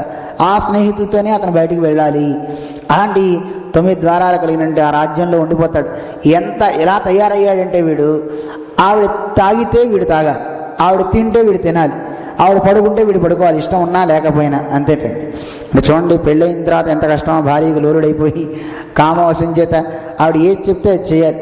పెళ్ళైన కొన్ని రోజుల వరకు. తర్వాత వీడు చెప్పింది ఆవిడ చేయాలి. ఇద్దరు వినడానుకోండి, తెలియదు మనకి. కానీ అంటే లోకంలో ఎలా ఉంటారంటేటండి, భార్య చెప్తే భర్త వినడు, భర్త చెప్తే భార్య వినట్టండి. ఇదే చాలా అన్యోన్య దాంపత్యాలండి. ఎలాంటిదంటే ఒక ఆవిడ పాపం పెళ్లి చేసుకున్నాడు, మాట వింటల్లా. ఆవిడ ఉత్తరం, ఈవిడ దక్షిణం, ఇద్దరు. అయితే ఒకసారి పాపం ఏది చెప్పినా రివర్స్ చేస్తుంది. వాళ్ళ ఆయన ఏది చెప్తే ఈరోజు మామిడికాయ పప్పు చేయవి అంటే వంకాయ కూర చేస్తుందండి. వంకాయ కూర చేయమన్నప్పుడు ఏమో దొండకాయ పచ్చడి చేస్తుంటండి. దొండకాయ పచ్చడి చేస్తారో చేయడం నాకు తెలియదు, ఊరికే చెప్తున్నా. అలా చేస్తుంటండి. ఒకసారి వాళ్ళ ఇంట్లో శ్రాద్ధం వచ్చింది, శ్రాద్ధ కర్మ. ఆ కర్మ వచ్చిన రోజున మరి పిండ ప్రదానం చేశాడు. ఆ పిండ ప్రదానం చేసిన దాన్ని మరి తీసుకెళ్ళి పక్షులకి పెట్టాలి. పెడితే అది మంచిది. తీసుకెళ్ళి మరి ఈవెన్ అక్కడ పెట్టమన్నా అంటే చెత్తకుండీలో పారేస్తుందేమో, మళ్ళీ మా పితృదేవతలకు కదా ఇది. అయితే ఏం చేయాలి, రివర్స్ చేస్తుంది కనుక రివర్స్ చెప్దామని వీడు రివర్స్ చెప్పాట. తీసుకెళ్ళి చెత్తకుండీలో పారే అన్నట్ట. ఈవిడ పాపం ఈరోజు అనుకుందా, రోజు ఎలాగో మాట వింటలేదు కదా, ఈరోజు ఆయన చెప్పిందే విందాం అని ఈరోజే డిసైడ్ అయిందిటండి ఆవిడ. నిజంగానే తీసుకెళ్ళి అక్కడ పారేసిందిట. చూడండి ఒక్కోసారి అన్యోన్య దాంపత్యం ఎలా ఫలిస్తుందో. అలాంటి దంపతులండి లోకంలో ఉంటారు. కానీ ఈయన అలా లేటండి, చాలా ప్రేమ. ఆవిడ ఏం చేస్తే అది, ఏది చెప్తే అది, అన్నీ అలా చేస్తున్నట్ట. అయితే ఒకసారి ఆవిడ చెప్పింది, నా రాజ్యంలో అని చెప్పడం నువ్వు బయటికి వెళ్ళావా, నీకు మళ్ళీ ఎంట్రన్స్ లేదు సుమా అని. అప్పుడు ఒకసారి వేటకి వెళ్ళేటండి ఈయన. వేటకి వెళ్ళి అక్కడ ఇంకో కన్యని చూసేట. ఆ కన్యని ప్రేమించి రాత్రి వెళ్ళేసి ఆ అడవికి వెళ్ళి వేటకి వెళ్ళేసి పొద్దున్నే మళ్ళీ వచ్చేసేటండి. అప్పుడు వీడు అలుగుతుందటండి. చాలా అందమైనటువంటి కథ. ఆ కచ్చేపి మళ్ళీ లోపలికి రానివ్వదు. ఆ విషయ సుఖాల్లో పడిపోయి చాలా ఇబ్బందులు పాలి వాడు ఆఖరికి ఆ స్త్రీ వనిత కాదన్నప్పుడు ఆ వనితని తలుచుకుంటూనే ప్రాణం వదిలేస్తాడు. చివరి సమయంలో ఎవడు దేన్ని తలుస్తాడో వాడు అదే జన్మని పొందుతాడండి. భార్య భార్య భార్య అంటూ ఆవిడ భావనతో పోయాడు కనుక మళ్ళీ వీడికి ఆడజన్మ వచ్చింది. తర్వాత జన్మలో మళ్ళీ ఇంకొన్ని పెళ్లి చేసుకున్నాడు. అందుకే చివరి జన్మలో అంటే మృత్యు సమయం వచ్చినప్పుడు, ఆసన్నమైనప్పుడు ఏ చింతన ఉంటే ఆ చింతనతోనే వాడు తరిస్తాడు. మంచి చింతన ఉంటే బాగుపడతాడు, చెడ్డ చింతన ఉంటే మరి పాడైపోతాడు. అందుకని పరంపదించేటప్పుడు నారాయణ నారాయణ అన్నాం అనుకోండి, ముక్తి కలుగుతుంది. అయితే సరే అండి అప్పుడు చూస్తా అని ఇప్పుడు మానేస్తే కష్టం. అప్పుడు గుర్తు రావాలంటే ఇప్పటి నుంచి చేయాలి. మన శరీరం మన ఆధీనంలో ఉన్నప్పుడే స్థితే మనసి సుస్వస్థే శరీరే సతియో నరహ అని వరాహస్వామి మనకి చెప్పాడు. మీ శరీరం మీ ఆధీనంలో ఉన్నప్పుడు, మీ మనస్సు మీ ఆధీనంలో ఉన్నప్పుడు చక్కగా నా నామాన్ని చెప్పండి. గోవింద మాధవ అని జపం చేయండి. చేస్తే రేపొద్దున మీరు ఆ నామాన్ని చెప్పలేని స్థితిలో ఉంటే, అంటే వృద్ధాప్యంలో మీ బుద్ధి పనిచేయక, మీ వాక్కు పనిచేయక, కనీసం భగవంతుడికి నమస్కారం చేయాలనే ఆలోచన కూడా రాని సమయం వస్తుంది. చూడండి, చాలామంది వచ్చి చెప్తూ ఉంటారు, బావా కాస్త దేవుణ్ణి ప్రార్థన చెయ్యి, ఇదిగో నారాయణను జై శ్రీమన్నారాయణ అని వీడంటాడు తప్ప వాడు అండండి. అంటే ఆ అనలేని స్థితిలోట అహం స్మరామి మద్భక్తం, వాడి గురించి నేను ప్రార్థన చేస్తా, నయామి పరమాంగతిం, వాడిని ఉత్తమ గతికి నేను తీసుకుపోతా అని చెప్తాడు. అందువల్ల అటువంటి గొప్ప స్థితి కావాలి. ఆ స్థితి కావాలంటే ఫస్ట్ నుంచి మనకి ఆ స్థితి కావాలి, ఫస్ట్ నుంచి రావాలి. అందువల్ల ఆ స్థితి లేకపోతే చాలా ఇబ్బంది అవుతుంది కదా.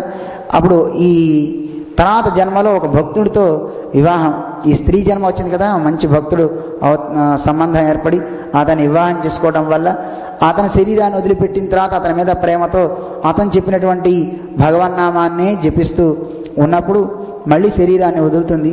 తర్వాత ఒక హంసగా అవుతుంది. అప్పుడు సాక్షాత్తు ఒక హంస వచ్చి మన ఇద్దరం ఫ్రెండ్స్, మన ఇద్దరం నిజమైన వాళ్ళం అంటూ చెప్తుంది. దీంట్లో ఒక తత్వం ఉందండి బాగా. ఏమిటి పురంజనుడు అంటే? పురంజనుడు అంటే ఎవరో కాదు, మనమే, మన కథనే చెప్పాడు. పురంజనుడు అంటే 9 ద్వారాలు కలిగిన ఒక మంచి పురంలోకి వెళ్ళాడు అన్నారు కదండి. పురం అంటే పట్టణం, పురం అంటే దేహం. ఈ పురంలోకి వెళ్ళాలనుకుంటున్నాడు వీడు, జీవుడు. మరి జీవుడికి శరీరం కావాలంటే ఏం చేస్తూ వస్తుంది? వాడు చేసుకున్న కర్మను బట్టి వాడికి శరీరాలు వస్తాయి. వాడు చేసుకునే బల్లి జన్మం ఏదో జన్మ వస్తూ ఉంటుంది, వాడు ఏదో ఒక బాడీలోకి వెళ్తుంటాడు. కానీ ఈ దేహం రావాలంటే అష్టాచక్ర నవద్వార దేవానాం పూరయోధ్యాది నీ పేరు. అయోధ్య అని పేరండి. యోద్ధుం నశక్యతే ఇత్యయోధ్య అంటారు. ప్రవేశించడానికి వీలు కానిదిటండి ఈ దేహం. ఇలాంటి ఈ పురంలోకి జీవుడు ప్రవేశిస్తాడు. ప్రవేశించి దీంట్లో అధిష్టానం ఇలాంటి దేహం ఉంటే బాగుండు, ఇలాంటి పురం దొరికితే బాగుండని కోరతాడు. అందువల్ల అలా కోరినవాడే ఈ పురంజనుడు. పురంజనుడు అంటే జీవుడు, అంటే మనం. వాడు కోరాడు మంచి రాజ్యం ఉంటే బాగుండు, మంచి రాజ్యం ఉంటే బాగుండని. రాజ్యం కలిగిన ఒక స్త్రీ, ఆవిడ కోరింది నాకు మంచి భర్త ఉంటే బాగుండని. ఆ స్త్రీ అంటే ఎవరో కాదు, మన శరీరమే. ఈ పాంచభౌతికమైన శరీరమే ఒక స్త్రీ. ఇది కామిస్తుంది ఎవడైనా పురుషుడు దొరికితే బాగుండని. ఆ పురుషుడు వీడికేమో పట్టణం కావాలని వీరు కోరుకుంటున్నాడు. అయితే వీడంతటా ఒక షరతు పెట్టింది, నువ్వు ఎక్కడికి వెళ్ళటానికి వీలు లేదని, లోపలే ఉండి నీకు కావాల్సిన దాన్ని నేను ఇస్తాను. అందుకే జీవుడు ఆహారం కోసం ఎక్కడ వెళ్ళడు చూడండి. శరీరమే దానికి కావాల్సిన ప్రయత్నం చేస్తూ ఉంటే వీడే తిన్నట్టుగా భావిస్తుంటాడు, వీడే నిద్రపోతున్నట్టుగా భావిస్తాడు. శరీరం పడుకుంటే వీడు పడుకోవాలి, శరీరం తింటే వీడు తినాలి, శరీరం తాగితే వీడు తాగాలి. వీడేం ఆత్మకి లోపల ఏం తాగడం ఏం ఉండదండి. ఇదే భోగించేది, శరీరమే భోగిస్తుంది. కానీ లోపల వీడు మాత్రం భోగిస్తున్నట్టుగా అనుకోడు. కానీ ఆ బుద్ధి మనకు వస్తుంది, నేనే తింటున్నాను, నేనే తాగుతున్నానండి, నేను తెలుస్తున్నా అండి 20 ఇడ్లీలు తిన్నానండి. నువ్వే తినేది. జీవుడు తింటాడా ఇడ్లీలు? జీవుడికి అసలు ఆకలి ఉండదు, దప్పిక ఉండదు. అది జ్ఞాన ప్రకాశకం. మరి దేనికి ఆహారం? వెహికల్కి, శరీరానికి ఆహారం. కారులో ప్రయాణం చేసే మీరు కారులో డీజిల్ ఒక 50 లీటర్లు కొట్టించి అబ్బా నేను 50 లీటర్ల పెట్రోల్ తాగానండి అంటారండి? చెప్తారా మీరు అలాగా? మీరు కొట్టించిన గ్యాస్ దేనికి? వెహికల్కి, మీకు కాదు కదా. వెహికల్కి డీజిల్ కావాలి, మీకు కావాల్సింది అన్యమైన ఆహారం. మీకు డీజిల్ పోస్తే అంతే సంగతులండి, మీరు తోలలేరు కదండి. మీకు వేరే ఆహారం. అలాగే ఆత్మకి వేరు, శరీరానికి వేరు. అది గమనించక ఈ 9 ద్వారాలు ఉన్నాయి మన శరీరానికి. ఉన్నాయా లేవా 9 ద్వారాలు? ఏమిటవి 9 ద్వారాలు? కళ్ళు 2, ఈ 2, నోరు, చెవులు, అలాగే మనకి మూత్రాశయం, తర్వాత పురీషం, అంటే ఈ ద్వారాలు 1, 2 వెళ్ళే ద్వారాలు. ఈ 9 ద్వారాలతో ఉంటాడు. ఈ 9 ద్వారాల్లో కింద నుంచి జీవుడు కనుక ప్రాణాన్ని వదిలేడు అనుకోండి, కింద నుంచి పోయాడంటే వాడు అంతే సంగతి అండి. శరీరాన్ని మళ్ళీ వాడు నరకలోకానికి వెళ్తాడు. కొంతమంది చూడండి, బాత్రూమ్కి వెళ్ళేటప్పుడు మోషన్ అయిపోతూ కింద నుంచి పోతుంటుంది ప్రాణం. సహజంగా చాలామందికి అలా పోతుంది. అలా కింద నుంచి కనుక ప్రాణం విడిచిన వాడు అధోగతి పాలవుతూ ఉంటాడు, కింద నీచ జన్మల్లోకి పోతాడు అని. అందుకే మళ్ళీ పుట్టకుండా ఉండాలంటే ఈ పైనుంచి పోవాలి. పైనుంచి పోవాలంటే పోయే సమయంలో కొబ్బరికాయ తీసుకుని నెత్తిన కొట్టేస్తే కాదండి, మళ్ళీ అలా చేయకూడదు. దానంతా అది యోగ సాధన ద్వారా వాడు చక్కగా గాలిని హటించి చక్కగా వాడు నిత్యం కూడా దాన్ని స్మరించాలి. మనం రోజు చూడండి, సత్సంగాత్ భవని స్పృహో గురు ముఖాత్ శ్రీ సంప్రపద్యాత్మవాన్. ఇది చదువుకుంటే జీవుడు ఎలా పైకి వెళ్తాడనే ప్రక్రియను మనస్సులో భావిస్తూ కనుక ఎప్పుడు ఉంటే చివరికి ఆ సమయంలో మనస్సు పనిచేస్తుందండి. బయట వాళ్ళకి తెలియదు అది. వాడి కళ్ళు కనపడుతున్నాయా లేవా, మాట వినపడుతుందా లేదా అని లోపల ఆ చింతన ఆ రకమైన స్థితికి తీసుకుపోయి అలా వెళ్ళిపోతారండి. గోపాలాచార్య స్వామి వారు చివరి సమయంలో అలాగే ఆ భావనతోని ఇక్కడ చాలా ఉబ్బి అందులోంచి చిన్న రంధ్రం కొంచెం ఏదో భిన్నమై అలా వారు శబ్దమైందని కూడా అంటుంటారు. అలా వారు వైకుంఠ యాత్ర చేశారు అని చెప్తారు మహానుభావులైన పెద్దలు. అలా వారు కాలాన్ని శరీరాన్ని ఇక్కడ వదిలి వెళ్తూ ఉంటారనమాట. అందువల్ల ఆ రకంగా వెళ్ళాలి. కానీ ఈ పురంలో ఉండి ఈ ఇంద్రియాలకు వశుడైపోయి మనిషి అధోగతి పాలవుతూ ఉంటాడు. ఎందుకంటే లోకంలో ఏ మనిషి అయినా ఇంద్రియాలకు లొంగని వాడంటూ లేడు. ఈ శరీరంతో అటాచ్మెంట్ వచ్చిందంటే ఇంద్రియాల మనిషిని కృంగదీస్తాయి. ఎందుకంటే అర్జునుడు అంతటి వాడు చెప్పాడు, గుడాకేశుడని పేరు అర్జునుడికి. ఆహారము నిద్ర అన్నిటిని కూడా దూరం చేసినవాడు. అలాంటి మహనీయుడైన గుడాకేశుడు కూడా ఒక అద్భుతమైన మాట చెప్తూ, కృష్ణ ఈ ఇంద్రియాలు చాలా కష్టమయ్యా, వాయురివ సుదుష్కరం చంచలం హి మన కృష్ణ ప్రమాది బలవద్ దృఢం అంటాడు కృష్ణుడు. అమ్మో ఈ ఇంద్రియాలు సామాన్యమైనవా, వాయువునన్నా ఆపత్సేమో కానీ దీన్ని మాత్రం ఆపడం చాలా కష్టం. మనస్సు చూడండి ఎట్లా ఎలా అయితే వెళ్ళిపోతుందో, వాయువు కన్నా చాలా వేగంగా వెళ్తుంటండి. మనోవేగం గొప్పదా, వాయువేగం గొప్పదా? ఏది గొప్పది? మనోవేగమే గొప్పదండి. వాయువుకి మనస్సుకి పోటీ పెట్టి ఏది ముందు ఇండియా వెళ్తుంది అని పోటీ పెట్టండి. వాయువు ఇక్కడి నుంచి వెళ్ళేటప్పుడు నేను ఇండియా అని తలుచుకుంటే వాడి ఇల్లు కనపడుతుంది వాడికి. మనోవేగం చాలా గొప్పదండి, దానికి మించిన వేగం లేదు. ఆయన ఎవరో ఒక కారుకి పేరు పెడుతూ మీ రథానికి మనోరథం అని పేరు పెడుతున్నా అన్నాడు. అమ్మ మనోరథం వద్దండి అన్నాం. దేనికండి అన్న అని దాని మనోరథం అని పేరు పెట్టారని అది ఎక్కడ విహరించాలంటే అక్కడికి వెళ్ళిందంటే నేను వెళ్ళాల్సిన ప్లేస్కి వెళ్ళదు అది. అంతేకాదండి, ఇప్పుడు మనం ధ్యానంలో కూర్చుని దేవుణ్ణి చూద్దాం అనుకున్నాం అనుకోండి, ఏదైనా చెత్తకుప్పం చూపించవచ్చు, సినిమా హాల్ చూపించవచ్చు, లేదా ఇంకొక కన్యను చూపించవచ్చు కదండి. అందుకని ధ్యానంలో ఉన్నప్పుడు మనస్సు ఎటో చూపిస్తుంది. నేను విజయవాడ వెళ్దాం అనుకుంటే అది మద్రాసు తీసుకెళ్తే ఎలాగ రథం? మనోరథం నేను రోడ్డు మీద వెళ్దాం అంటే అది తుప్పల్లోకి తీసుకెళ్తే ఎలాగా? అందుకే మా రథానికి మనోరథం అని పెట్టమండి. అందుకే మా స్వామివారు మన బస్సుకి ఏం పేరు పెట్టారు తెలిసిన? రామదూత అని పెట్టారు. పేరు రామదూత కార్యంకే వెళ్తుంది, లక్ష్యాన్నే వెళ్తుంది, లక్ష్యం ఛేదించుగా మళ్ళీ స్వామి దగ్గరికి వెళ్తుంది. మంచి పేర్లు పెడతారండి స్వామివారు. అలాంటి పేర్లు పర్వాలేదు కానివ్వండి. ఏదో ఇందాక పేరు చెప్పాను మీకు, మనోరథం అమ్మ చాలా కష్టం. అలాంటి రథాలు వద్దు. అందువల్ల శరీరం కూడా ఒక రథమే. ఈ రథాన్ని ఇంద్రియాలనే గుర్రాలతో చక్కగా నడపాలి. కానీ దీనికి అటువంటి పగ్గం ఒకటే. ఏమిటి ఆ పగ్గం? ఆత్మ. అది మన మనస్సు అనే పగ్గం. ఆ మనస్సు అనే పగ్గంతో ఇంద్రియాలన్నింటినీ చక్కగా కంట్రోల్లో చేసుకోవాలి. వీటిని చక్కగా ప్రయాణం సాగించాలి. ఇలాంటి కష్టమైనటువంటి కష్టసాధ్యమైనటువంటి దాంట్లో పడి ఈ పురంజనుడు చూసేవా ఎంత ఇబ్బంది పాలయ్యాడో. కానీ చివరికి అతను ఒక సద్భక్తుని యొక్క సాంగత్యం, ఒక సద్గురువు యొక్క సాంగత్యం చేత అతనికి వివేకం కలిగింది. ఇతని స్నేహితుడు అంటే ఎవరంటే ఎప్పుడు జీవుడితో ఉండేవాడు ఎవడు? పరమాత్మ. ఆయనకి పేరు లేదుటండి. అందువల్ల ఎవడికి తెలియనివాడు, అవిజ్ఞాతుడు అని పేరు వీడికి. ఏం పేరు? ఎవడికి తెలిసేవాడు కాదుటండి. మరి ఒక శరీరం కోసం, ఒక పురం కోసం ఈ వీడు వెతికేటప్పుడు అప్పటిదాకా ఉన్నటువంటి ఈ పరమాత్మని చూడలేదుటండి. చూడక వాడు ఆ శరీరంలో గ్రహించాడు, పరమాత్మ వీడు చూడలేదు కదా అని. సర్లే వాడు చూసినప్పుడే చూద్దామని ఊరుకున్నట్టండి. సద్గురు ఉపదేశం ఎప్పుడైతే కలిగిందో అప్పుడు పరమాత్మ వీడి దగ్గరికి వచ్చి హంస రూపంలో నేనేనయ్యా నేను దా అని చెప్పేటండి. సోహం అంటుంటారు కదా హంసని తిరగవేస్తే. సోహం అంటే సహా ఆ పరమాత్మ, ఆ పరమాత్మ అహం అంటే నేను. దీనికి అర్థం అందరూ వేరుగా చెప్తారు. సోహం అంటే ఆయనే నేనని చెప్తారు. కాదు, ఆ పరమాత్మని నేను కలిగి ఉన్నాను అని అర్థం అండి. సహా ఆ పరమాత్మ కారణతత్వమేనండి. ఆ పరమాత్మని అహం నేను. ఎలాంటి వాడిని అంటే ఆయన కారణతత్వం అయితే ఇక్కడ కార్యరూపంలో మనం ఉన్నాం. ఆ కారణ రూపమైనండి ఆ పరమాత్మ కార్యరూపంలో ఇక్కడ ఉన్నాడు. కారణరూపం అంటే ఈ జగత్తు మొత్తాన్ని సృజించడానికి ముందు పరమాత్మ ఈ చేతనాలు అంటే జీవుణ్ణి ప్రకృతిని సూక్ష్మంగా శరీరంగా చేసుకుని ఆయన స్థూలంగా పెద్దగా ఉన్నాడు. ఆయన సృజించిన తర్వాత ఈ చేతనాలన్నింటినీ పెద్దవిగా చేసేసాడు. అంటే జీవుడిని పెద్దగా చేయడం అంటే జీవుడు ఎప్పుడో సూక్ష్మమే కదా, మరి జీవుడిని పెద్దగా చేయడం అంటే ప్రకృతిని పెద్దగా చేసి ఈ జీవుణ్ణి దాంట్లో ప్రవేశింపజేసి ఆయన దాంట్లో సూక్ష్మం అయిపోయాడు పరమాత్మ.